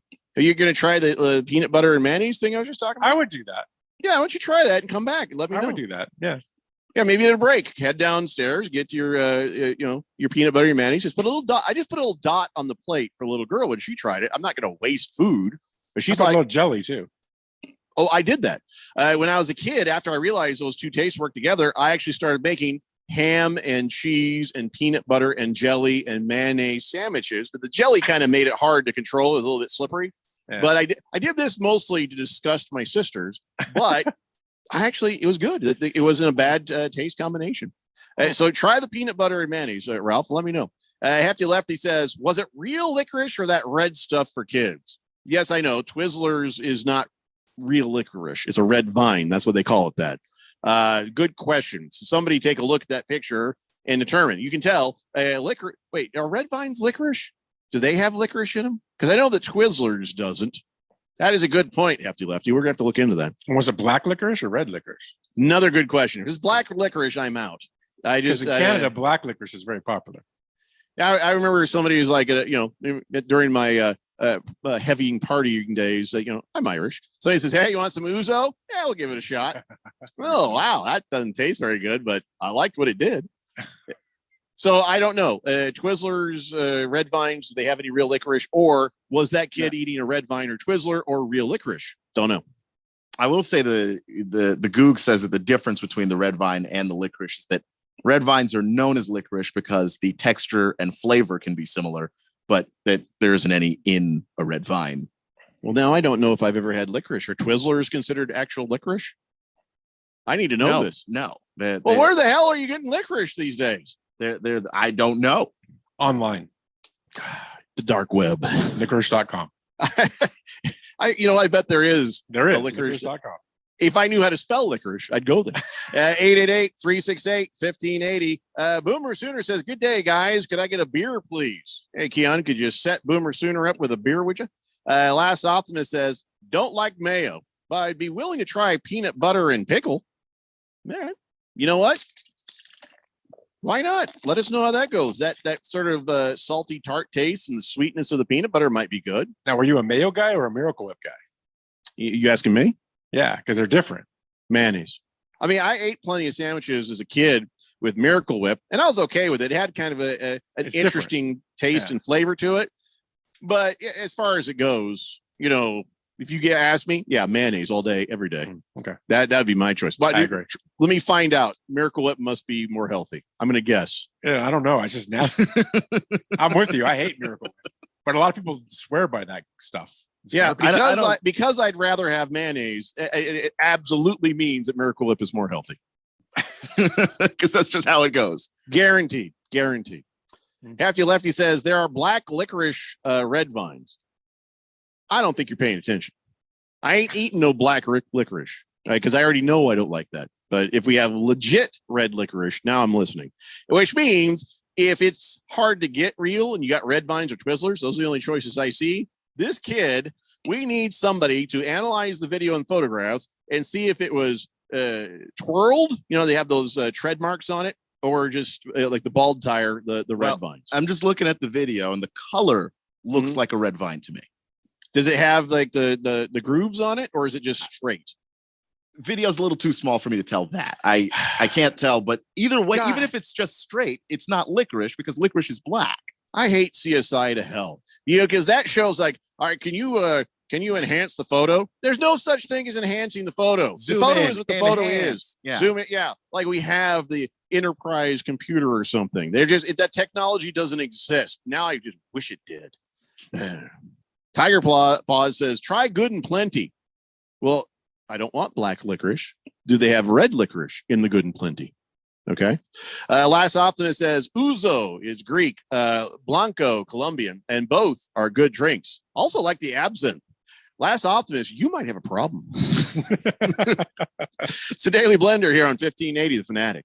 When I can't sleep, my mind just races. I think about work, the kids, but I don't think about taking melatonin because I'm afraid I'll feel groggy in the morning. ZzzQuil Pure Z's Gummies has an optimal dose of melatonin for no next day grogginess, so you can fall asleep naturally and wake up feeling refreshed. ZzzQuil Pure Z's Gummies for better sleep like never before. And try Pure Z Sleep plus Next Day Energy with melatonin plus extended release B vitamins. My brother-in-law died suddenly, and now my sister and her kids have to sell their home. That's why I told my husband we could not put off getting life insurance any longer. An agent offered us a 10-year, $500,000 policy for nearly $50 a month. Then we called SelectQuote. SelectQuote found us identical coverage for only $19 a month, a savings of $369 a year. Whether you need a $500,000 policy or a $5 million policy, SelectQuote could save you more than 50% on term life insurance. For your free quote, call SelectQuote at 1-800-452-5050. That's 1-800-452-5050. Or go to SelectQuote.com. 1-800-452-5050. That's 1-800-452-5050. SelectQuote. We shop, you save. Full details on example policies at SelectQuote.com/commercials. It's back. The second annual Fire and Fairways Charity Golf Tournament presented by Kasai Japanese Steakhouse is Monday, June 5th at Silverado Golf Club in Scottsdale. Supporting Arizonans for Children, helping foster kids since 2002. Early entry is just $160 and includes fabulous lunch and drink celebration at Kasai Japanese Steakhouse, Scottsdale. Win a trip to the 2023 Ryder Cup, a Pebble Beach golf vacation, a 2-year car lease from Coulter Cadillac, and much more. You can help. Be a sponsor or donate a prize. Go to fireandfairways.com. That's fireandfairways.com. Arizona offers thousands of helpful resources for service members, veterans, and their families, but navigating the system can be confusing and overwhelming. Call 866-4AZ-VETS to talk directly to caring people professionally trained to help you. Get connected to resources and benefits at no cost. Just call 866-4AZ-VETS now. This message is brought to you by the Arizona Coalition for Military Families, the Arizona Department of Veteran Services, and Arizona's Be Connected partners.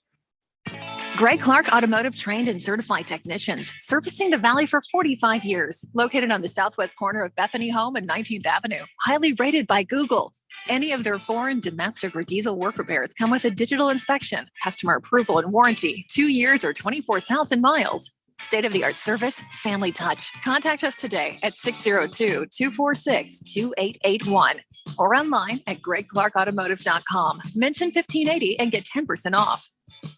Download the Fanatic app. News, scores, social media updates, and more on your smartphone, on your tablet. The free Fanatic app, available at the Google Play Store or the App Store and at 1580thefanatic.com.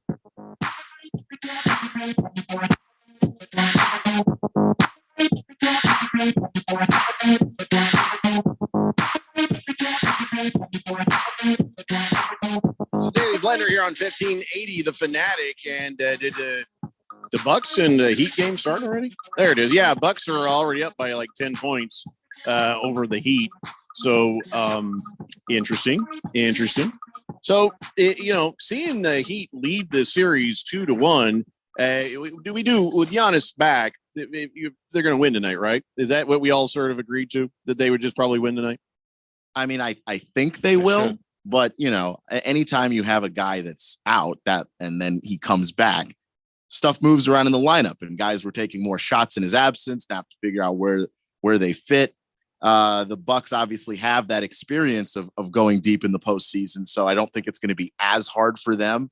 But I think there's probably going to be some kinks to iron out in terms of figuring out all of that stuff. And then I don't know if Giannis is on a pitch count at all or how much they're going to play him and all of that. What stuff. was his injury originally? It was a back injury. That's right. He landed on it. Yeah. Okay. Yeah. I remember now. Yeah. Well, I mean, we'll see, I guess. It depends on how sore it is. I don't know. I haven't really heard much about Giannis's injury other than ouch, my back. That was it. Beer Bob says, per Red Vine's website, they are red licorice. All right. So then we have to try red vine with mayonnaise to get the full effect. Because do you think it was straight up red vine, Keon? I know it was hard to tell, but what is your gut telling you there? Yeah, it looked red vine to me. There's a picture of it, and it actually looks like a Twizzler because it looks like it has the. Oh, does it have the grooves? Okay. Yeah, it has the grooves. I couldn't tell from the video. Yeah, there's a picture that's blown up, and you can see it. It looks like it has the grooves. That is good because I prefer Twizzlers, which, by the way, I've eaten more than a few, have never felt good after. They just, I don't know what the hell's in them, but it ain't right. There's a ton of gluten in them. Is there really? There really is. Well, because I can eat exactly 2 Twizzlers before I feel sick. My body has evolved enough. I can handle gluten. So give me the extra gluten if you want, and I'll be fine. Beer Bob says, Jeffrey, all licorice matters. Oh, don't start, buddy. Don't start. 888-368-1580. All right. So D'Angelo Russell, can I just talk to D'Angelo Russell for a second? D'Angelo. Nobody watches or cares about the post-game press conferences. So if you want to sit up there and try to sell your Cocoa 5 drink, nobody cares. And nobody's going to really see it. If they cut to you, it's going to be for like 3 seconds, and you're probably going to be like this in the frame. You're not going to see what's on the damn counter. And if you put something on the table there when you're getting your post-game interview, they're just going to tilt the camera up, going, oh, we're not going to show that. Because why? It's not an NBA approved drink. So it was fun to watch because I think it was a little bit tongue in cheek. And I think the NBA representative was like, okay, come on, man. It all seemed lighthearted, but he comes in there, he sits down, puts his Cocoa 5 drink, which I think he's an investor in or something. And he puts the drink down, or at least he's just a paid spokesman. And they're like, hey, that drink, put it down, this gal for the NBA. And he's like, Why? So it's not one of our partners. Russell goes, but it's my partner. And then she's like, no, you got to get that off the damn table. And he goes, you're going to have to find me. He goes, Coco 5. And then she walks over and she just grabs it. And she's smiling the whole time. And he's just having fun. But the question is, will the NBA be having fun with this when they look at this later? Because here's what happened. So because of this little exchange, because she had to go over there and do that, now we're talking about it. And the more people are talking about it, the more views that you end up seeing on this video. And the more views you end up seeing in the video, which, by the way, last time I looked, it was up to 600,000. And that's 600,000 people who see him trying to plug Coco 5 and then getting in trouble. And he's gotten whatever fine they give him, probably worth in advertising on this. But still, is anybody watching the post-game stuff? Had they not yelled at him, nobody was seen or even known about it. They should have yelled at him after he got off there. Yeah, I mean, probably, but I don't think the league cares that much. Now, if he keeps doing it, that could turn into an issue. But I don't think this one time where he did it, was a thing. Like, I know after one game, Klay Thompson went up to the podium and they had a Gatorade bottle up there because Gatorade sponsored the NBA. And then Klay Thompson, being a Powerade guy, knocked the bottle over, on his way out of the press conference. And the league wasn't happy about that, but there wasn't a fine or anything. So it's just fun. Yeah. This is just silly. If he keeps trying to plug something that the league doesn't endorse, then beyond that could be an issue. But I don't see anything coming out of this. I think mission accomplished. I guarantee you a bunch of people just went and looked at Coco 5 to see what it is. They saw that video and they're going to go, oh, this is cool. And they're going to order it or buy it. I got $5 that says that tastes like booty. Cocoa water is kind of nasty. It depends. There's good ones out there. Well, I've yet to come across one. Every time I drink one, I immediately regret it. It's like, but listen, I don't know, maybe this drink is different. But Devin Booker, I guess, is a partner in this company with Charles Barkley, Derrick Rose, and some other people. And I don't know. Because if you can put up with the taste of the coconut water, I like it. I know it's not for everybody. Put up with? No, I ain't here on this earth to put up with the taste of nothing. That's what I'm saying. If you can, or if you actually like it, I do. It actually is. It puts electrolytes back in your body in the same way that Gatorade would, but because it's natural, your body, it does it better. And it's healthier for you. Yeah. Let me just give you the math on this. Cocoa water equals gag reflex. I mean, that's for me. I'm like, and I tried it because I heard how healthy it is. I was like, well, I could use some health. No, hell no. I ain't doing it. Let's see. Wilbur says there's nothing wrong with Kit Kats dipped in ranch dressing. That actually sounds all right. That sounds like all right. Like some kind of law was broken, but I don't know. I can't. No, prove it. You like ranch dressing. If you like Kit Kats, that doesn't mean that I would like both those things together. That's just because I like two things.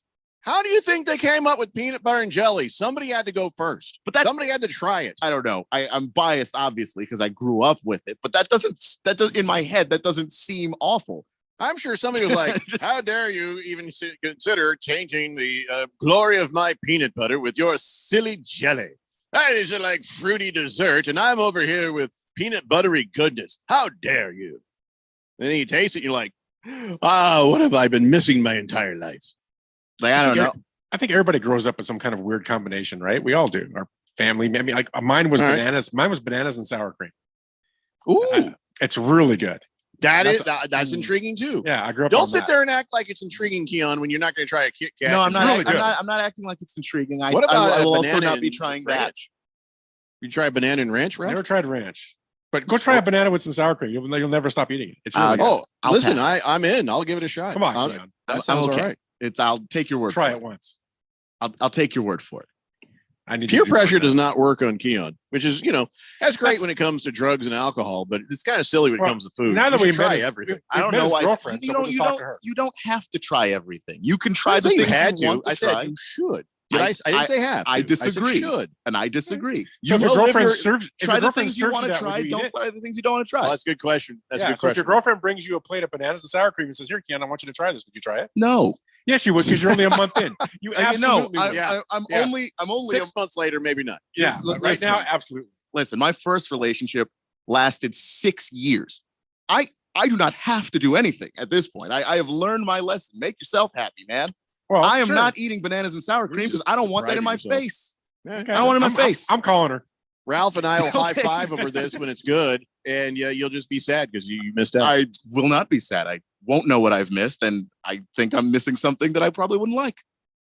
Let's see here. Elzar, you know I can't read that text. I hope she's listening. I'm sure she is. Kobe used to do that as well when he started with body armor. He'd cover up Gatorade as much as he could. Yeah, Thunder Snow, you are correct. He did text in that Devin Booker is also an investor in Cocoa 5. CK says you can't taste coconut in these flavors. He says he's drinking Cocoa 5. He says Cocoa 5 lemon right now, lemon. He says delicious. I had a cherry flavor yesterday, also delicious. You can't taste the coconut. All right. Well, I guess if somebody puts some in front of me, like the company, I might try it and let you know. I mean, hint, hint.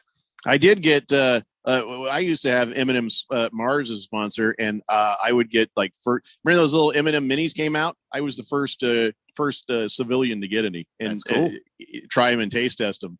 I was like, it makes me feel like a giant. You know, these teeny. I was a dumb product, by the way. The M&M minis. They don't even make those anymore. It's like, well, I don't want. Don't give me the small one. If you're gonna do anything, give me M&M big ones. You know, the best thing they did though was they put those in the tube, and I wish that they would just put the regular M&Ms in the little tube. Well, the regular M&Ms in a little tube, you need a bigger tube to even be satisfied. You get like 5 or 6 in those little tubes, like clunk. Because that was my favorite thing about the minis. You could just pop open the tube, pour a bunch of them in your mouth, and then close the lid back on it. Yeah, that was like having 3 M&Ms. Big George says coconut water tastes like wet dripping from a coal miner's daughter. I can't even read that. What? Big George, you know this is a radio show, right? Like for I didn't read all the words he said. You know, you didn't need to. That's what I'm saying. Is like he shouldn't have sent any of the words. You shouldn't have had to avoid anything. Screaming Eagle says, didn't someone try Oreos and salsa? Yeah, that was me. That was Phil who was trying to talk me into that. And I tried it and I was like, yeah, that's actually pretty good. That was really good. Not like I want to do it again. It wasn't really good. Actually, what it was bearable. It didn't really work. Now, if you said, all right, prisoner Jeffrey O'Brien, you must eat the Oreos and salsa, I'd be like, all right, I can get past it. But it wasn't great. If you like sweet salsa, then that's good. Have you ever had sweet salsa? I like mine a little bit more bite to it.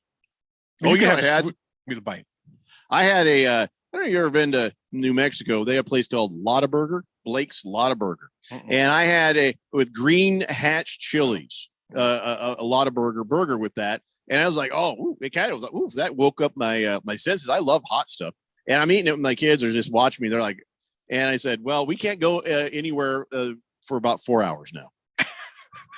You know, everywhere we go, we have to be in range of a toilet because while I love the green chilies from New Mexico, I am on the clock to blow up a bathroom.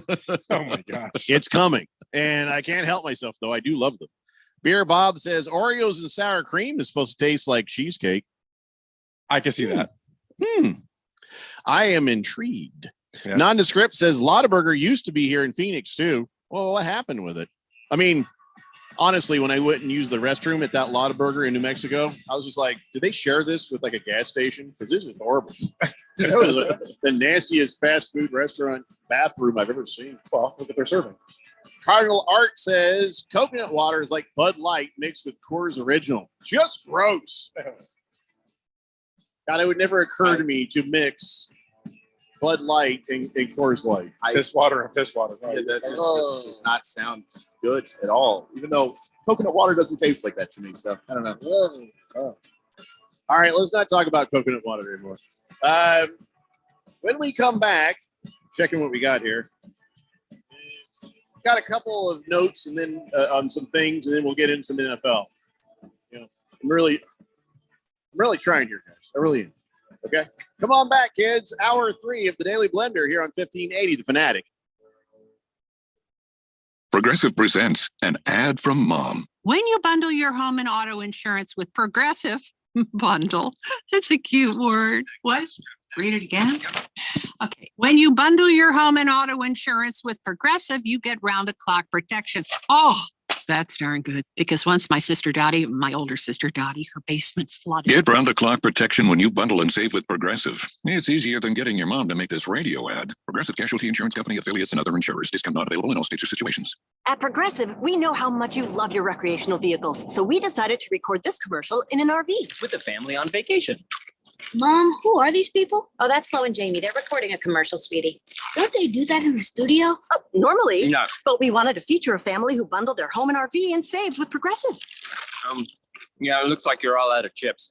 Okay, I think we'll just drop you off at the next gas station. Bundle your home and other vehicles with Progressive. Progressive Casualty Insurance Company, affiliates, and other insurers. Discount not available in all states or situations.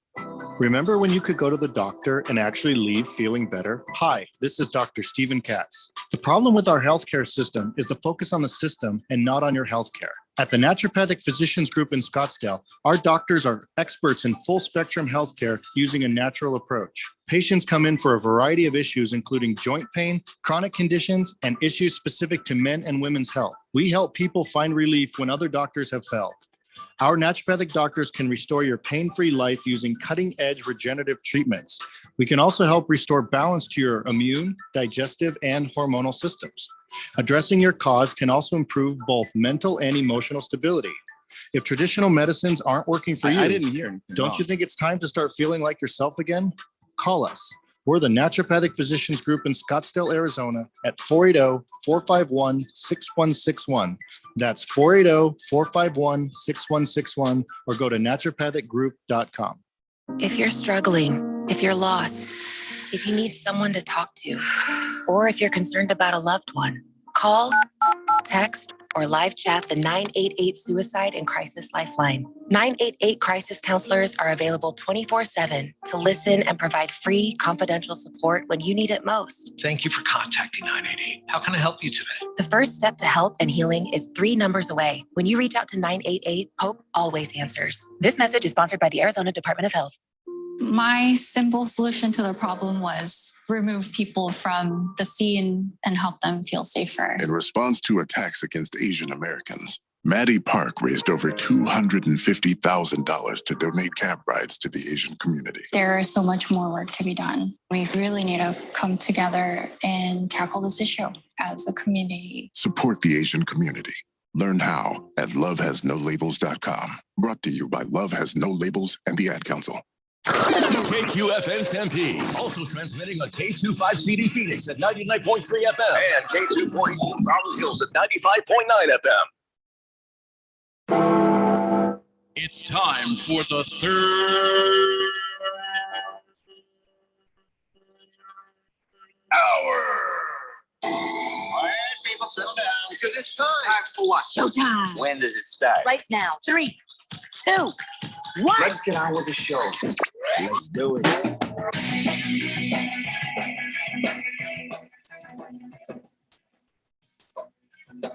All right, everybody, it's 5 o'clock here on the Daily Blender. I'm your good friend, your radio pal, Jeffrey O'Brien, alongside not Randy White. His internet just went goofy. So we have Ralph here from Harmon Solar. Got Keon Rose in the control room, and you guys are on the Fanatic text line, 888-368-1580, as we broadcast live in the Harmon Solar Studios in Scottsdale. And I also am on Cox Communications, and I'm not really understanding what the hell is going on here. So what's going on with me, I've lost my my laptop internet, but I still have my camera, and I still have the tie line. So Chrome must be having some sort of a goofy issue. So right now I have a back door to another computer. So I'm currently getting set up to go log in over there. So be patient, all y'all on the text line. We're going to get there. So let's just talk a little bit more basketball before we transition over to the NFL. So how long has De'Aaron Fox been playing with a fractured finger? Did that happen like at the end of that game? I mean, how did that go down? With like 4.5 minutes left in that game. that's when he broke his finger, and then he finished out the game. And it's unclear whether or not he's going to be able to return.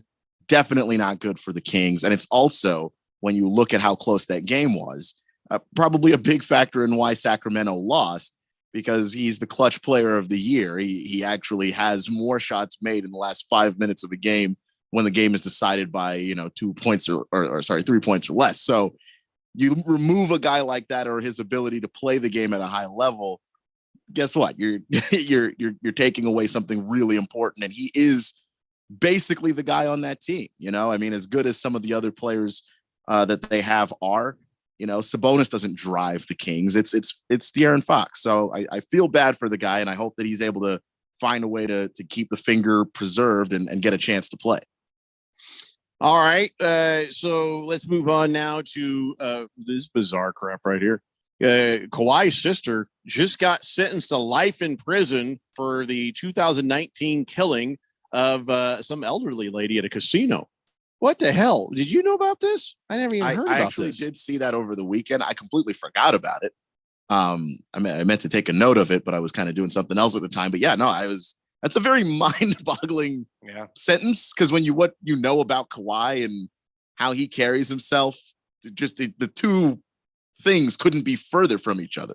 Yeah, I mean, Kawhi Leonard, he seems like a kind of guy who'd probably help a family member out. Why was she robbing some 84-year-old woman in a casino? I'm baffled by this. Maybe they were estranged, but I guess her name is Kamisha Williams, and this other gal she was with, Candace Townsend, followed this 84-year-old woman in the bathroom and basically murdered her, trying to steal her, I don't know, her money or her chips. But yeah, so I'm just sort of, here's the thing. She was found guilty of first-degree murder, robbery, and elder abuse.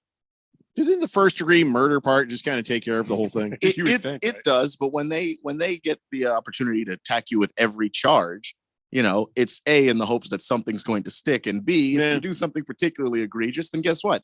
We get to add more time. If we can get you to serve those sentences consecutively, then guess what? You can go to jail for a real long time, and we don't have to worry about you.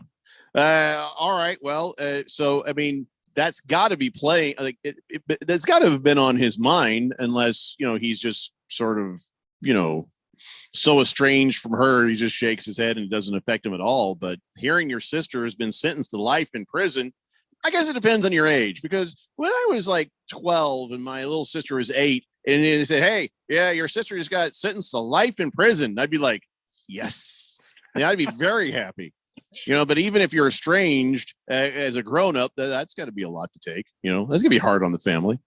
Yeah, I'm sure it is. And I know that, Kawhi is, a guy lost his father at an early age and that kind of thing. Just, for him, this is just one of those things I imagine he just compartmentalizes like he does everything else.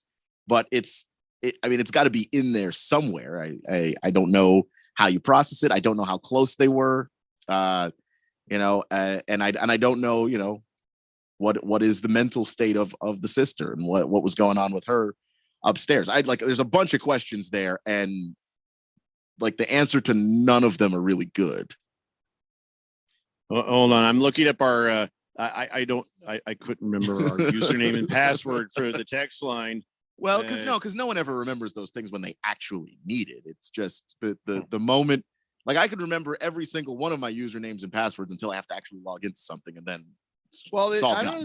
It's weird because Chrome on one window is just working and fine, and then on the other it's not. And then if I try to do anything with the other one, I'm kind of dead in the water here, Keon. So could you do me a favor? Do you have access to? I can't even get into the settings to go steal it from. Oh no, I just lost all of Chrome. All right, so please don't be. Oh wait, I think I've got it. Yes, I'm back. It's all good. Okay. I wonder if something was going on with like Chrome everywhere. Let me know if you had weirdness with your Chrome. All right, yeah, I got it back. Everything's fine. Everything just went closed down and went came right back. All right, so it's not me, not my fault. Oh my God, we've missed a lot of texts. We have missed an awful lot of texts here. So let's get to it. And We'll get through all the food texts as fast as I can. Welcome to Culinary Confessions with Kim and Don.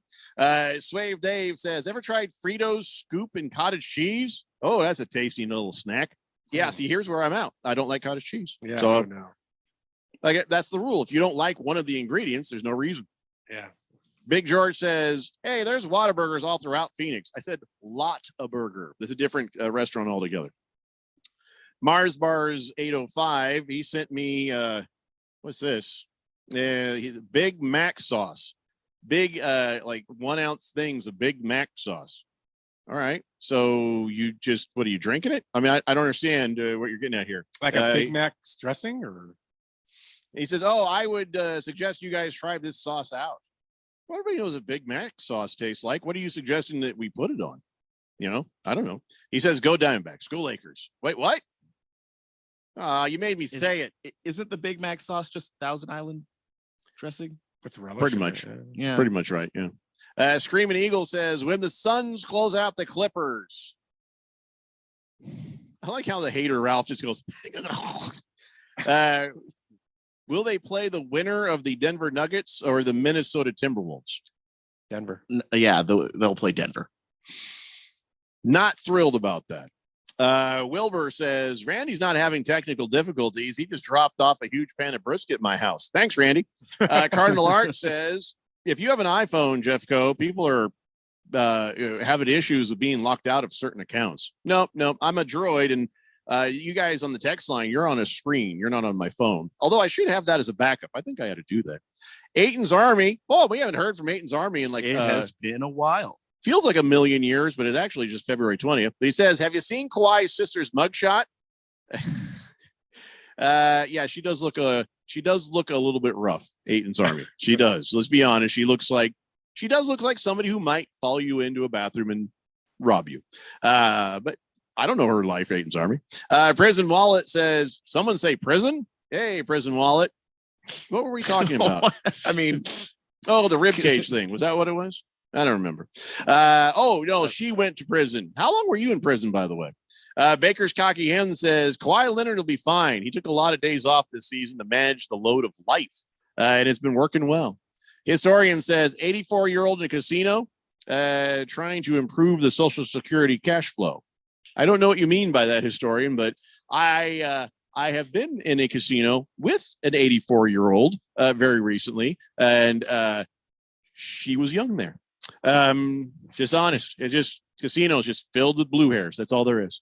Heavy Metal Mania. By the way, those commercials for casinos, what a load of bull crap those are. Show these young, sexy people like, hey, we're gambling. Do you? Those people do not exist. Well, in a casino. Are you talking Vegas or Arizona? Vegas and Arizona. Well, in Vegas, they do exist. I've spent plenty of time in Vegas, and that is few and far between there as well. I mean, come on. Well, you're going to go I'm at right. night. At Vegas, in the casinos at night is when you have that. During the day, all those people are at the pool or recovering from the night before. What do you think I was doing there? Heavy Metal don't Maniac know. says McDonald's started serving sides of Big Mac sauce like dipping sauce for nuggets or French fries. All right, I guess I'm just okay. I guess it'll be all right. Prison Wallet says, it's not so bad in prison. Oh, wait, are you still there?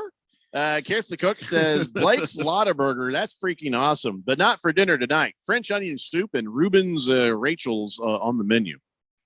I haven't had a good French onion soup in a million years. Hefty Lefty says, I wonder if Jeannie Buss is going to reward the grounds crew at the arena for their insane schedule the last 5 days. She should. Oh, yeah. You got to pull up all that hardwood floor with the clip. I thought the Clippers were getting their own arena. Is that not done yet? No, they're staying there. Yeah, They have a so completely they're different still at floor. the Staples Crypto.com arena It's a thing. completely different floor than the Lakers to remove the whole thing. You know, it's funny, Hefty Lefty. I was thinking that the other night when we were watching the Phoenix Suns and they had this top shot and they had this giant, the entire free throw area, the paint is black. And they had these giant, like a whole different scheme as the Lakers. And I knew they were doing it, but I thought the same thing, man, in the playoffs, back and forth. They got to be tired. And it's worse when the Kings are playing, which they are. Kings all weekend. So and it's worse when it's basketball team, hockey team, basketball team. Yeah. So the floor has to go down because people were Sweaty wondering floor, too. what's taking the Lakers series so long. And I saw some people going, is it rigged? It's not rigged. You literally have to put down ice and freeze it, then melt it, then put a floor on. Like there's no way that's going to happen in a day.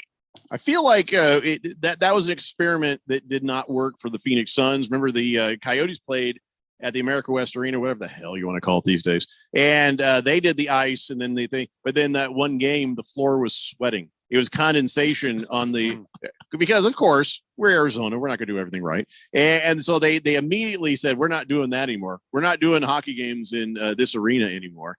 And I feel like it's a bad idea. It's a bad idea. So whatever the Lakers have figured out to do it right, well, share them secrets because, I don't know. What's the trick? Sure the heat over here probably plays into that though. So the weather here is a little different. Ralph, you've lived here long enough to know everything's air conditioned inside. They're not like, well, we're going home. Turn off the air conditioning to the arena. Still different. It is. You're different. probably right, but still, not like Los Angeles is that much colder. It's not like people are walking around with ice skates thrown over their shoulders. During the fine. winter. We're just gonna say that people are smarter in LA, that they knew how to do it. And we didn't. Well, we know that is not true, and know that's not. No, my God. What an insult. That's a deep, deep insult. He was trying to give you another reason. You just weren't accepting it. You wouldn't take it, so I cut him. He's like, look, it's 100-some degrees over here. I'm going back to your first reason because that other reason was just. I actually was curious because you weren't taking the out. And I was like, is there a plan You here? asked for it. You said cut me, so I cut you. I don't know. I thought maybe we could get some truth here, but no, Ralph. You just had to take a low blow. That's fine. That's fine. Lost Toby says Warriors in 6. 7. Okay. I'm not going to argue with that. I am. Yeah, okay. Number one Rattlers fan says, I love casinos. You guys know what I do for a living? I teach people how to play craps. Are you serious? Ooh, nice. That's very cool. Job? Yeah. That sounds like the funnest job ever. I To love teach somebody craps. how to play a game. Favorite game. Well, what's your best tip for? Well, he pays. I guess he gets paid, so he won't give us his best tip, will he? What's your best tip for craps? Pay me, I'll tell you. Last Optimist says newspaper of record is breaking the news that Aaron Rodgers has retired from. You realize we broke this news like 2 hours ago, right? At Last Optimist. I don't know what newspaper of record is 2 hours behind the rest of the planet, 2.5 hours at this point, but. Yes, everybody knows Aaron Rodgers has been finally, as we thought would happen, traded to the Jets. So, but thanks. President Wallet says, yeah, I had a friend sneak a phone in. Guess how they did it? I guess you're, if that was me, I'd get caught immediately because I'd have to use it as speakerphone as far away from my face as possible. Even after it's been sanitized, I'm going to be like, that's an ass phone right there. Oh, jeez. That's what the prison wallet is, right? Yeah. Yeah. Cardinal Art says, haven't been in a while. But have you ever had Burger Mania east of the I-17? It was good. I just go next door to the Waffle House and use the restroom after, though. Oh, yeah, because it's one of those places, huh? Burger Mania. No, I've never heard of that. Never heard of it. Hefty Lefty says, Thursday, Clippers home game. Friday night, Kings hockey game. Today, 12:30 Clippers? What are you talking about today? I think is that real? That if this goes to a game 6, I thought I saw that on the calendar that the game 6 for the Clippers would be like 10 a.m. or the is that real that they're going to do that?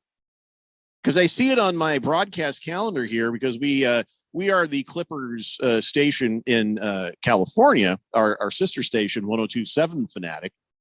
And I saw that sitting there. I'm like, well, that's just got to be a placeholder. There can't be any chance in hell they're going to play a playoff game in the morning. That can't be right. That's possible. How dumb is that? Hefty Lefty. It's one of those first round hockey NBA aberrations that happens every once in a while.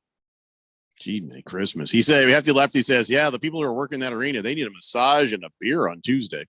Wilbur says Clippers are getting a new arena. I knew they were. I just didn't know where they were in the process. And I think Palmer's paying for it out of pocket, right? Like he's like, don't worry about the taxes. I got this. Palmer is going to be sainted in Los Angeles. I wonder what they're saying? doing that.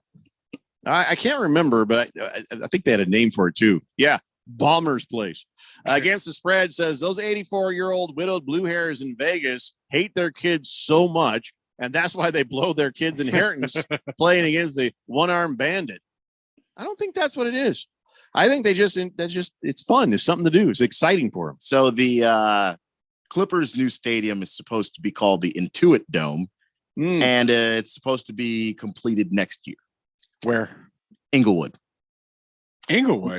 Mars Bars 805 says at Crypto they are Mexicans, not Mexicans. Go LA Kings, and I'll take an 805, please. He goes, Viva Mexico, cabrones. Well, here's the thing. I didn't know that. Okay. See, please don't make me say things like that, because then I have to explain that you are Hispanic and it's okay for you to say things like that. But if I say things like that, suddenly me and Tucker Carlson are peeing in a urinal next to each other at the unemployment office. Okay. So maybe preface these things a bit.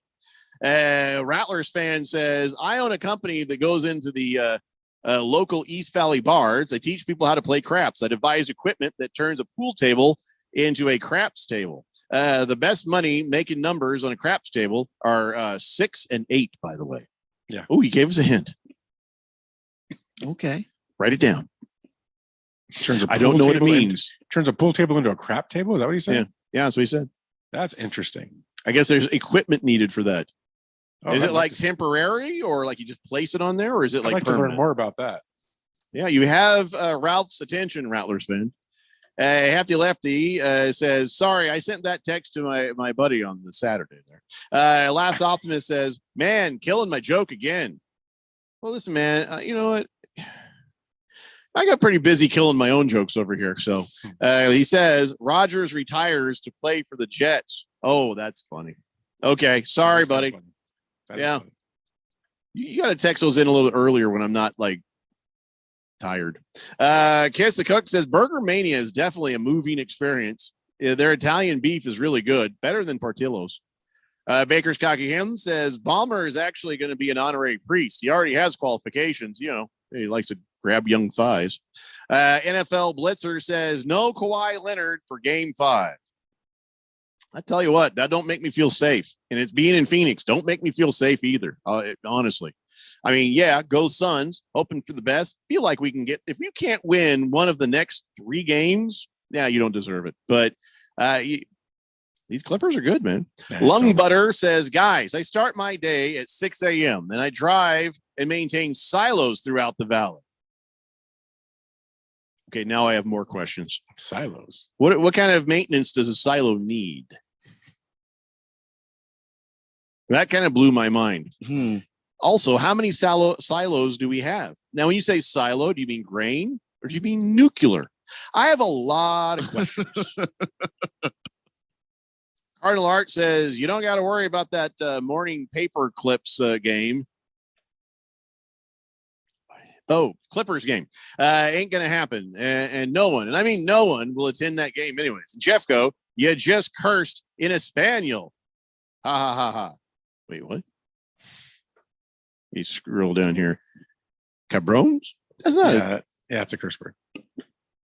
Oh, you tell me off air what that is. That's not cool, Mars Bars 805. The Daily Blender here on 1580 The Fanatic.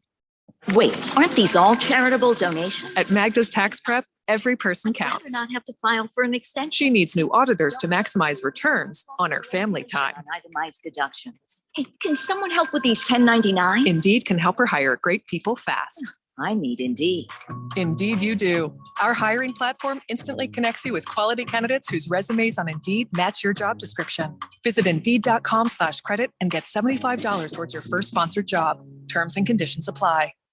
When it comes to covering the high school sports scene in Arizona, AZ Preps 365 has all the answers. Every Saturday morning from 8 until 10, they break down games, interview the newsmakers, talk with coaches from around the state, and stay up to date with what's happening with prep athletes and breaking news from the Arizona prep scene. It's AZ Preps 365, 8 till 10 Saturday mornings on 1580 and 99.3 The Fanatic, and always on at 1580thefanatic.com.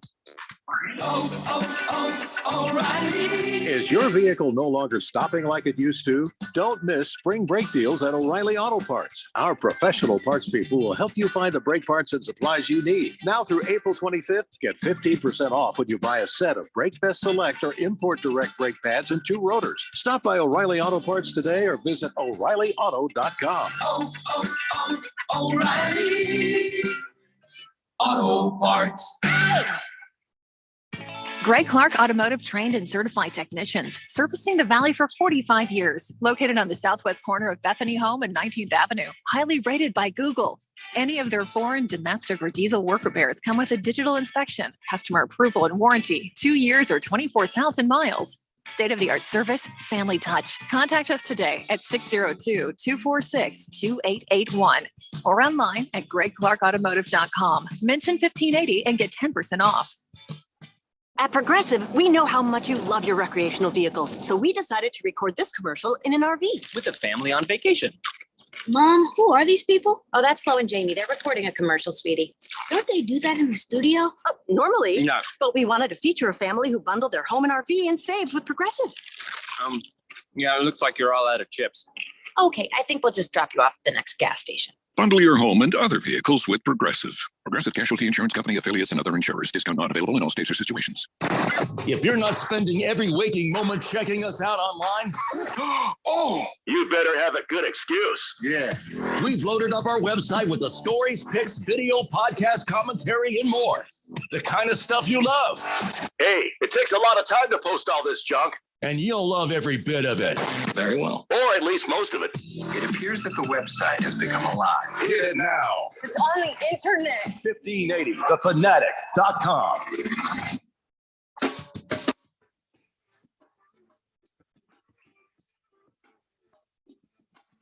Daily Blender here on 1580 The Fanatic, and I'm really trying to get to some football. I don't know if we're going to make it. Kiss the Cook. You know I can't read that one. Let's see. There's a couple of them here. I know I can't read. King Kittens. It says Ralph Burger Mania. It's good. 23rd Avenue in Bell, Acro. I'm sorry, across from Midway Chevy. So I don't know. Everybody says it's good, and then they talk about having to use a bathroom. So I don't know. You guys aren't really selling this to me. Against the spread, you know I can't read that one either. You know I can't go there. Fish Tank says Suns game is at -12 right now. I'm taking the Clippers and the points, he says. All right. Well, don't use too much money on that, buddy. I mean, it's a good bet for like $1 or $2, but I don't know if I'd go crazy with that. Blissful Hayes says I can turn a pool table into a craps table too by dropping a log on it. Thank you so much. That's perfect. Rattlers fan says no. I've been doing this for 15 years. I've taught over 5,000 people how to play craps. Here's a question: couldn't they come up with a better name for it? You know, just does it have to be called craps? I'm sure there's a story there. Ralph, do you want Rattlers fan's phone number? He's offered it. He says he'd love to hear from you on this whole craps thing. Yeah, I'd like to learn about that, so you can do it off there. All right, Rattlers fan, I'll send that over to Ralph here in a minute. 888-368-1580. And by the way, Cabrones, yeah, I didn't think it was really dirty. It's just bastards. That's it. That's all it is. So I ain't worried about it. Lost Toby, thank you for the 411 on that. It could be a lot of different things, but generally it's bastard. And if I say it's somewhat different, it can mean some really bad things. Mm-hmm. So it's believed that the name craps was invented as a spin-off of the French word crapaud, which means toad. And because people would squat to play craps. So they look like a bunch of frogs. Yeah, they look like a bunch of frogs. And then, of course, it came to America and we shortened it because that's how we do words over here. And it's craps now. I was pulling for a better story than that. Well, it was a French thing. What do you expect? Yeah. 888-368-1580. So let's talk baseball just here for a second because I know you, Ralph, you love the baseball. Sorry, Randy can't be here with us for this. But this whole thing with the Oakland A's, I'll tell you what, the A's and Rob Manfred are not sounding very credible about any of this. And, the government of the A's, well, I'm feeling like good for you. Good for you, Mayor Shing Tao, for not getting pressured by Major League Baseball and the A's. They're giving you a crap team for how long? And they're coming to you and like, hey, you got to pay for some of this new stadium. Like, well, he's like, man, you haven't had good players in forever. And he says, I feel sorry for all the A's never had any intention of staying in Oakland. They've been using this process to try to get a better deal of what they're doing in Vegas. And Manfred, though, saying, oh yeah, well, maybe there'd be more people at that park if it was a nicer park. And then the mayor's like, oh yeah, maybe more people would show up at your stupid park if you had better players. You cheap sons of bitches. And I'm paraphrasing, but I mean, he's not wrong. I actually, that's one of the reasons why Randy said last week that the reason why the A's don't have better players is because nobody wants to go out and play in Oakland. And true. I disagree. I'm not going to argue with Randy about baseball. He knows way more than me. But I like the A's are notoriously a cheap team. They don't spend money. The reason why we have analytics in baseball to the degree that we do is because those Moneyball teams had to figure out a way to be competitive with no money. Proving that they're not spending money. Yeah, because they don't spend money on anybody. And nobody wants to go there because, number one, because what you just said. Number two, the facilities are horrible. Right. They're absolutely horrendous. That place needs to be blown up because they're not putting money into it. I'm sure there's some truth to people maybe not wanting to live in Oakland, but you know what? If you're a player making the millions you would hope to be making, you're probably not living in Oakland. You could you're live 45 minutes to an hour probably away. Across the bridge or somewhere more central. Like New Jersey is to New York City, right? Right. But I agree with you. That ownership has been horrendous. They've purposely have done what they've done to that organization. And Vegas is probably the right move. You just need to get out People of there. play for Detroit, so I don't understand what it is about Oakland. that Manfred is just disingenuous. He says their attendance has never been outstanding. Let's just put it that way. To me, it ought to be positive on the competitive front. What the hell are you talking about, Rob? Why do you think their attendance has never been outstanding? Because you ain't putting a product on the field and you're not putting people in a nice enough place to go ahead and put up with a bad team. The attendance has been good when the team has been competitive and good. Yeah. And that little protest thing they did was there to prove it to them. But I guess it's not enough. And Oakland is going to have no team. And that's the end of that. 888-368-1580. We got some bad umpiring. Boy, like 3 different stories about bad umpiring over the weekend. First, can I just say, I don't blame the players. I don't blame the players. Because here what happens in real life. Remember all the jokes? Hey, ump, you're blind. Hey, Blue, what's going on? Well, now if you think, well, these guys are so bad, we could get away with some stuff. JT Realmuto, am I saying that right? Yeah, Realmuto. Yeah, he's like, I'm going to try something here. And I think these guys watch the NBA because 2 of these things smell a lot of LeBron James. Okay. Realmuto is sitting there and the ball comes in pretty tight. Like it was just, you probably felt the air on his elbow. And he pretends like he got hit by it. And the umpire fell for it. And he's like, oh, he got me. And the catcher's like, but no, it didn't. And then he starts walking and the umpire's like, yeah, take your base. Like, what the heck? How can you do that when you couldn't see it? You didn't hear it. The ball never changed trajectory. There's no way that ball hit his elbow, but he, they reviewed it though, right? No, they didn't because you have to because review that. The Rockies couldn't ask for a review because they'd used their challenge earlier in the game. And the guy, I guess, Bud Black came out. He got tossed. He's like, what the hell? Just ask one of these other umpires, because he couldn't ask for a review. He says, you're going to just go ahead and give him a base, and it didn't hit him. And it's like, it went straight to the glove. You didn't hear a noise. You just saw him walk off, and you're just going to take his word for it? And he's like, you're out of here. And it's like, but I listen, Bud Black was right. That was a garbage call, but there's nothing anybody could do about it. That was a bad call. And an umpire doesn't want to ask for help because it makes him look bad. Oh, yeah, he had that look in his face. Yeah, and they have such freaking attitudes about that. They just won't do it when that is the right thing to do. But unfortunately, some of these guys are just horrendous. So good for you, JT Realmuto, for the LeBron-like acting. That then, over at the Pirates, their catcher's like, hey, hold my beer. And this one was worse. The other one was that pitch was inside, and if you're behind it, you could have believed it. You maybe could have bought it. But this was some of the worst flop-tastic action. This is beyond even Manu Ginobili. All right. How is that possible? Yeah. I was going LeBron. This one goes Ginobili. All right. So the Pittsburgh Pirates are playing the Reds. They beat them 4-3.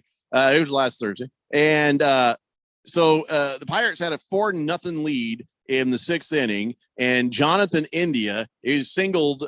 Boom. Okay, here comes the rally, right? And well, there was it's the Reds. So the rally wasn't going to work. You knew that. Anyway, so the pitcher struck out TJ Friedel, and and then the catcher Austin Hedges, he got one, hits it out in the outfield, and and then he's like, oh, I got to throw him out, and so the catcher jumps up and he made a bad throw, trying to throw the guy out at second, and he knew it. So the minute it came out of his hands, he went to indicate batter interference. Like the bat was like right there, and he was over here, and there was like a delay, and he went boom, and flopped down, and the umpire bought it. Jeez. It was so clear that it was flopping that I couldn't believe it. And where was the review? Where was somewhere else going, the batter never touched him, but it worked. Wow. So 2 different guys in 2 different games flopping. I think the prize goes to Austin Hedges on this one. Go watch the video if you haven't seen it. And no review. So bad. That one I'm not sure with why that didn't get looked at, but at least another official with a better angle should just show up and be like, all right, dude, that didn't hit him at all. But sometimes the dugouts are sitting there watching that, and even from their angles, maybe they're just like, oh, I guess maybe he touched him. Maybe they didn't question that right away. Somebody should have, because it was, dear Lord, it was a horrible flop.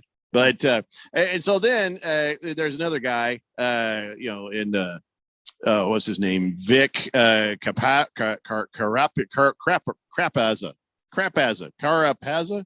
I don't know. It's an umpire. Who gives a crap his name is?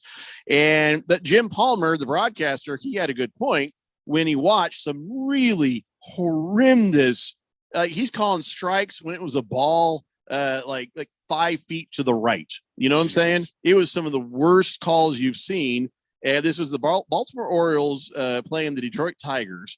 And there's just some horrible calls on the pitches. Like, seriously, they are really making a case for robot umpires watching those pitches. Seriously, it's getting bad. That's going to happen. I'd say in the next 2 years. But MASN broadcaster Jim Palmer, he's watching this and he's like, oh my God. So here's what happened. So the pitches were horribly called. And this one batter just like kind of threw his helmet down, like, what the hell?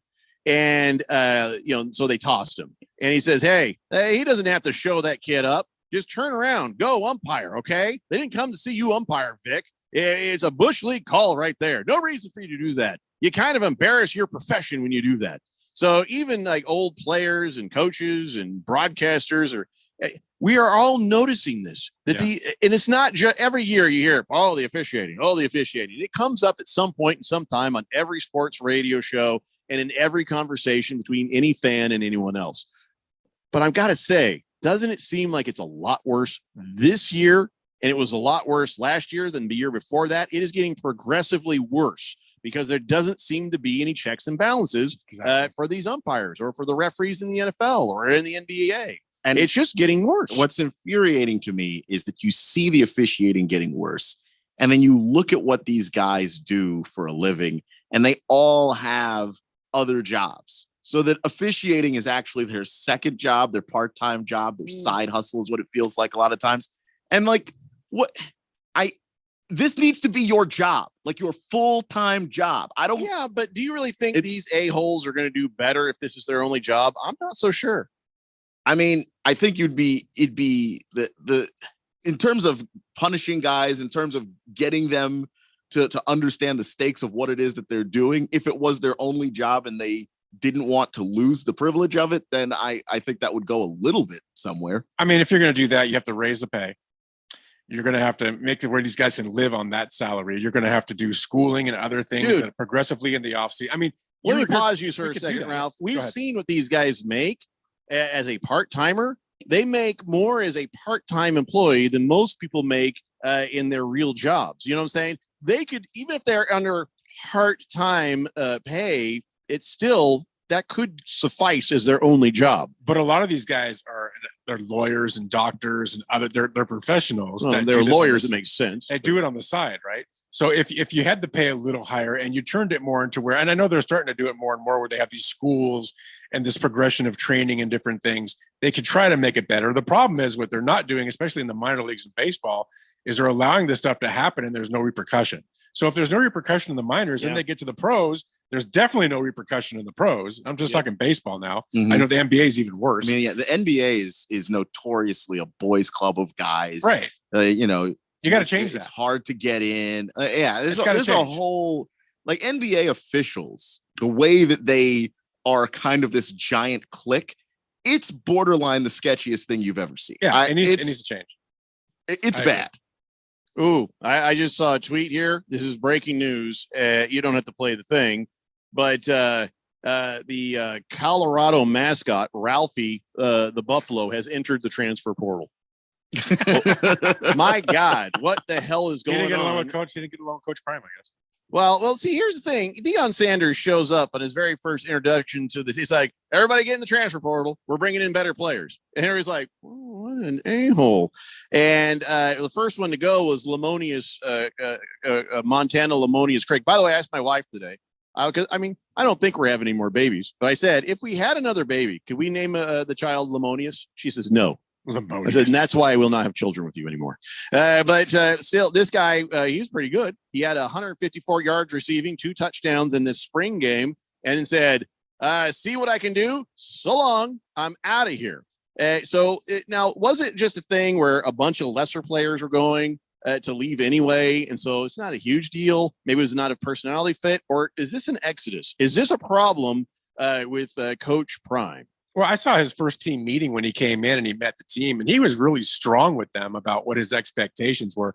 Now, he didn't look at them and say, oh, you go to the transfer portal, but he made it very clear that things were going to change. And to be fair, they sucked last year. They sucked the previous year. Their talent level was low.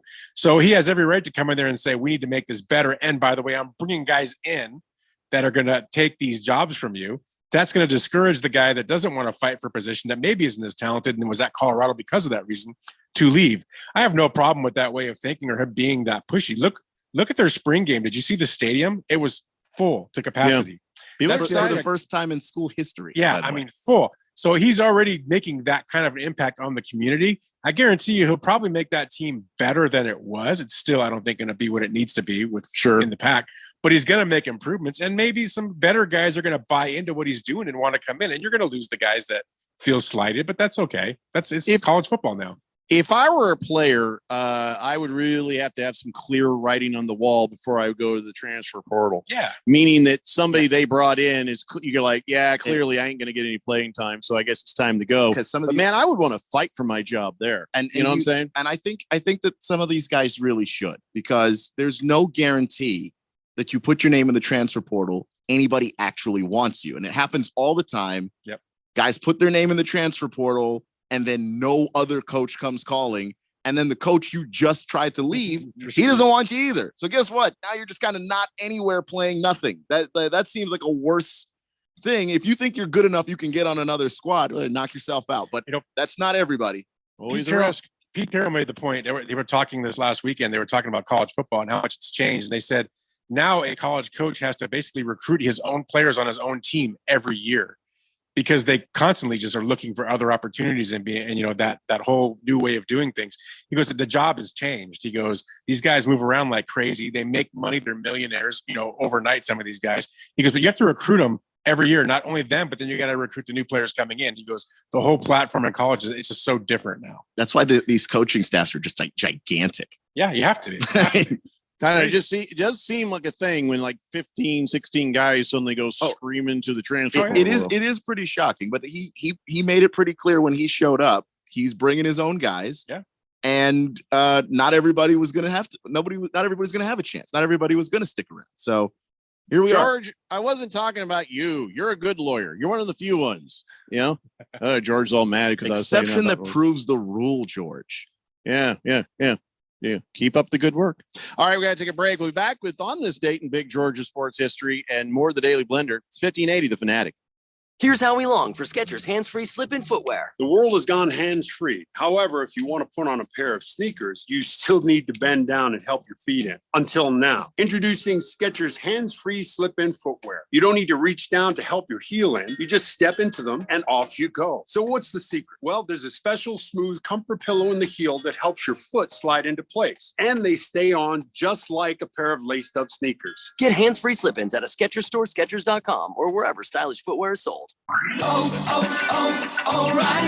Is your vehicle no longer stopping like it used to? Don't miss spring brake deals at O'Reilly Auto Parts. Our professional parts people will help you find the brake parts and supplies you need. Now through April 25th, get 15% off when you buy a set of Brake Best Select or Import Direct brake pads and 2 rotors. Stop by O'Reilly Auto Parts today or visit O'ReillyAuto.com. O'Reilly Auto Parts. My brother-in-law died suddenly, and now my sister and her kids have to sell their home. That's why I told my husband we could not put off getting life insurance any longer. An agent offered us a 10-year, $500,000 policy for nearly $50 a month. Then we called SelectQuote. SelectQuote found us identical coverage for only $19 a month, a savings of $369 a year. Whether you need a $500,000 policy or a $5 million policy, SelectQuote could save you more than 50% on term life insurance. For your free quote, call SelectQuote at 1-800-452-5050. That's 1-800-452-5050. Or go to SelectQuote.com. 1-800-452-5050. That's 1-800-452-5050. SelectQuote. We shop. You save. Full details on example policies at selectquote.com/commercials. For the latest from the world of golf, tune in every Saturday morning from 6 to 8 for the Golf Shop Radio Show, presented by PlayGolfMyrtleBeach.com, the golf capital of the world. Hosts Mark Greenhelch and Matt Blanchard talk golf from tee to green and everything in between. If you like golf, you're going to love Golf Shop Radio. Before you tee up, drop on in. Welcome to the Golf Shop here on 1580 and 99.3 The Fanatic. With LifeWell, help is here. We offer mental health and addiction treatment focused on adults with financial need. Learn about recovery and whole person health at lifewell.us and find an inspiring career to become part of our team. We're hiring psychiatrists, therapists, case managers, clinicians, and more. Start a career of hope, health, and healing. Visit lifewell.us. This message is sponsored by LifeWell and a Virginia G. Piper Charitable Trust COVID Response Grant. So, what's your favorite thing about sports? The excitement, the action, or the 5-meat pizza and the six-pack? Bingo. That's what we thought. 1580 and 99.3 The Fanatic, and always on at 1580thefanatic.com.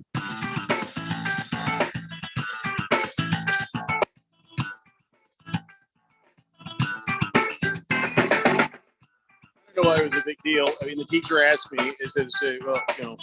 how do photosynthesis and all that stuff works with the trees. And the teacher overhears me telling another kid that trees poop. And he says, trees do not poop. And I says, yeah, where do we get number 2 pencils?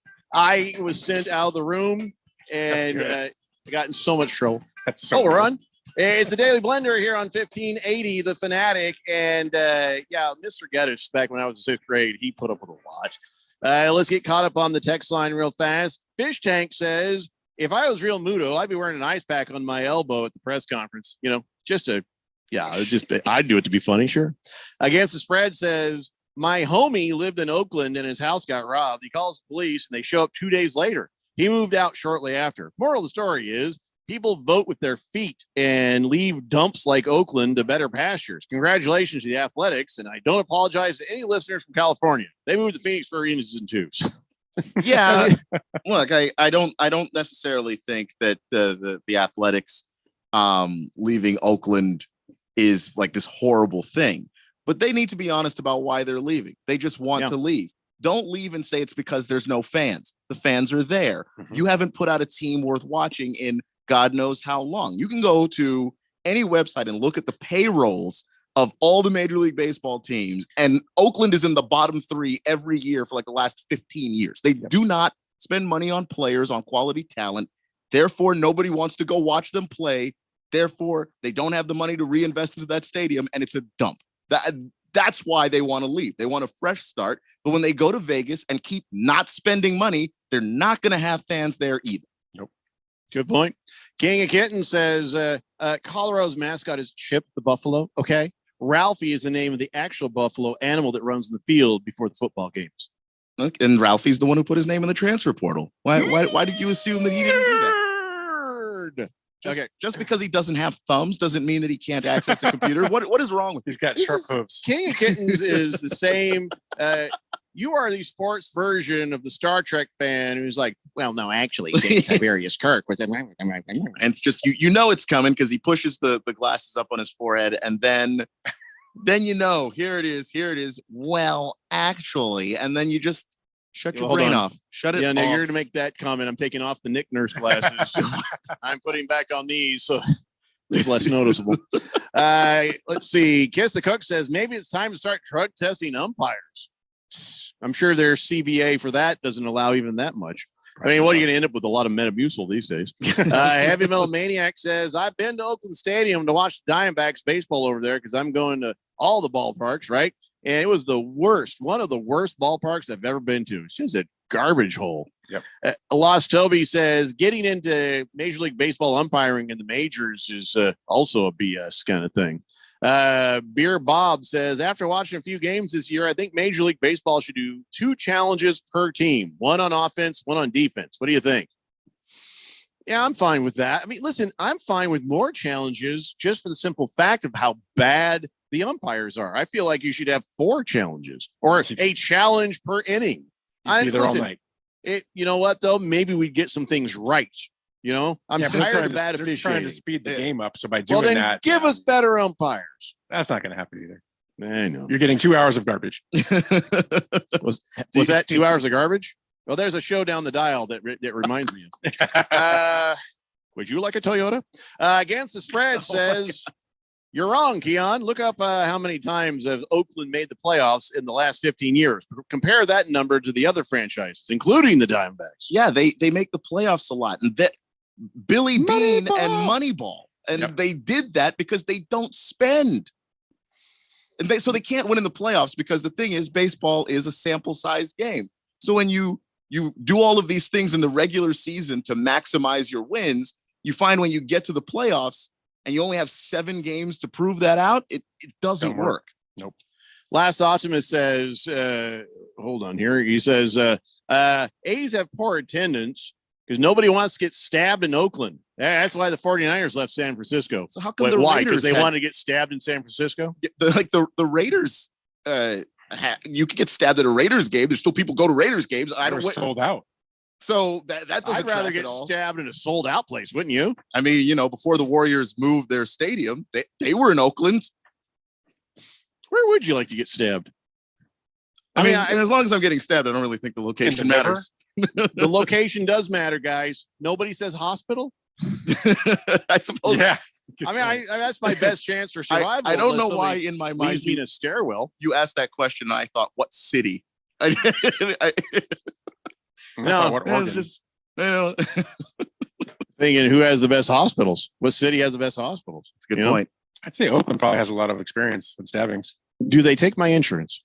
Ladies and gentlemen, it's time now for On This Date in Big George's Sports History.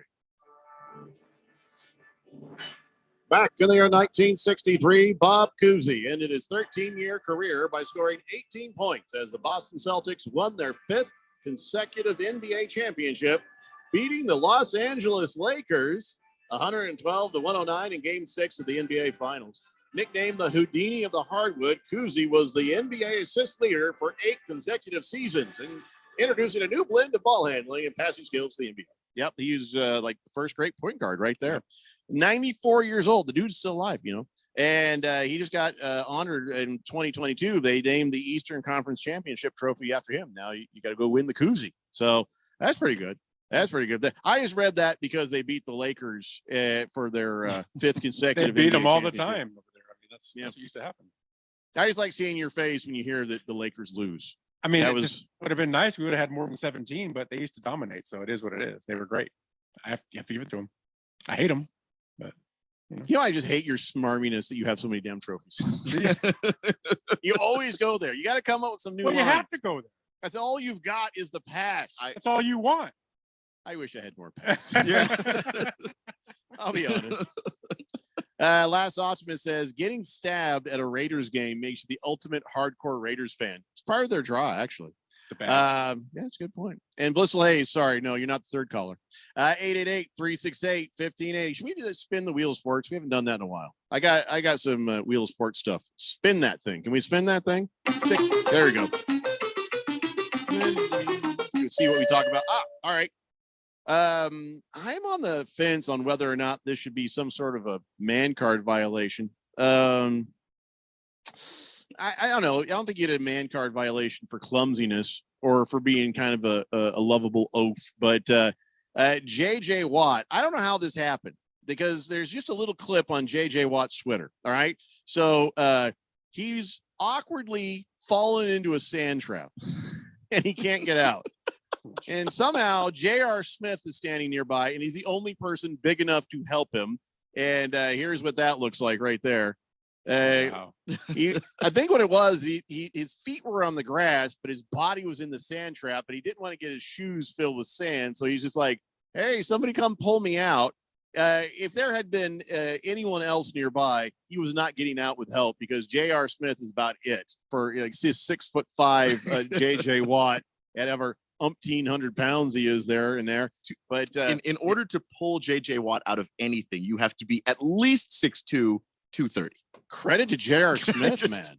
I mean, seriously, that took some upper body strength right there.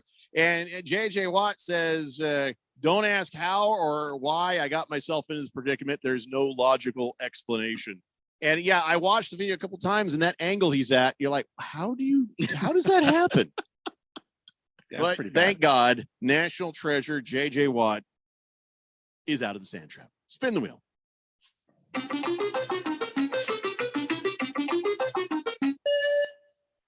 Now here at the house, we have a strip of grass between our driveway and the neighbors, and they have rocks, we have grass. And our landscaper guy, oh my God, he's an artist when it comes to grass. That grass is lush and green and a target for every damn dog in the neighborhood. I don't know what it is. They love them some nice green grass because I find piles of turds all the time on the side yard, more than the middle yard, but the side yard. So much so we're pulling it out and we're putting pavers there. We're going to extend the driveway as an FU to those dogs. Go ahead. Where do what you want. And then over the middle grass, I'm getting an automatic sprinkler to go off every time they go to the yard. I'm not even messing around with this. Anyways, so I don't like it when dogs crap in my yard. I'm sure Ralph, you're a homeowner. You probably run into this. Being an apartment dweller like Keon, I'm sure in Tempe and Mesa, you've probably run into poop on the sidewalk right in front of your door. Because it's Mesa. Anyway, so you don't feel good when that happens. Nobody wants to see that. How about somebody, their house is on the parade path, for the marathon running path, right? And the Boston Marathon is going by some dude who's in the marathon ducks into this yard behind some bushes in full view of the doorbell cam and poops in the dude's yard. Just drops, he's sitting there like this, like that. And somebody else is sort of some person watching the parade kind of walked down. He's probably like, where is this going? Oh my God, there's a guy crapping in the yard here. And here's the thing that was weird about this. There were porta potties all over the place. They had them. Every water and medical station on the course, several additional bathrooms. And the organizers were like, we've really put out tons of opportunities and this wasn't a spectator. This was a dude running in the marathon. And that's a guy that likes crapping outside because there's no other reason. Like if there's actually other places to go, and you just chose there, you like doing that. That's the only thing I could think. Yeah. So the guy finishes his business. He's already been shamed by somebody walking by. And what did he wipe with? That's the thing. Well, not a thing. What? Yeah, I mean, outside of that, which would be he's running with some nasty. Yeah. He should be last. He ran back out. He cut back through the bushes, jumped out. Instead of going through the walkway, he just cuts through the bushes and starts running on back down the road again. But whenever the last person finished, they should have just taken his time and put it below that person. I don't know who this guy is. You can find him to check everybody's butt for a rash. Because, hey, here's a piece of information for you. Against the spread says Lakers versus Suns in the Western Conference Finals. If it happens, Ralph has to pony up and place a bet finally. Oh, hell, I think there'd be tons of bets if that happens. Sorry to you if I have not read your text. We got to go. See you tomorrow at 3 p.m. It's the Daily Blender here on 1580 The Fanatic. Bye. When it comes to covering the high school sports scene in Arizona, AZ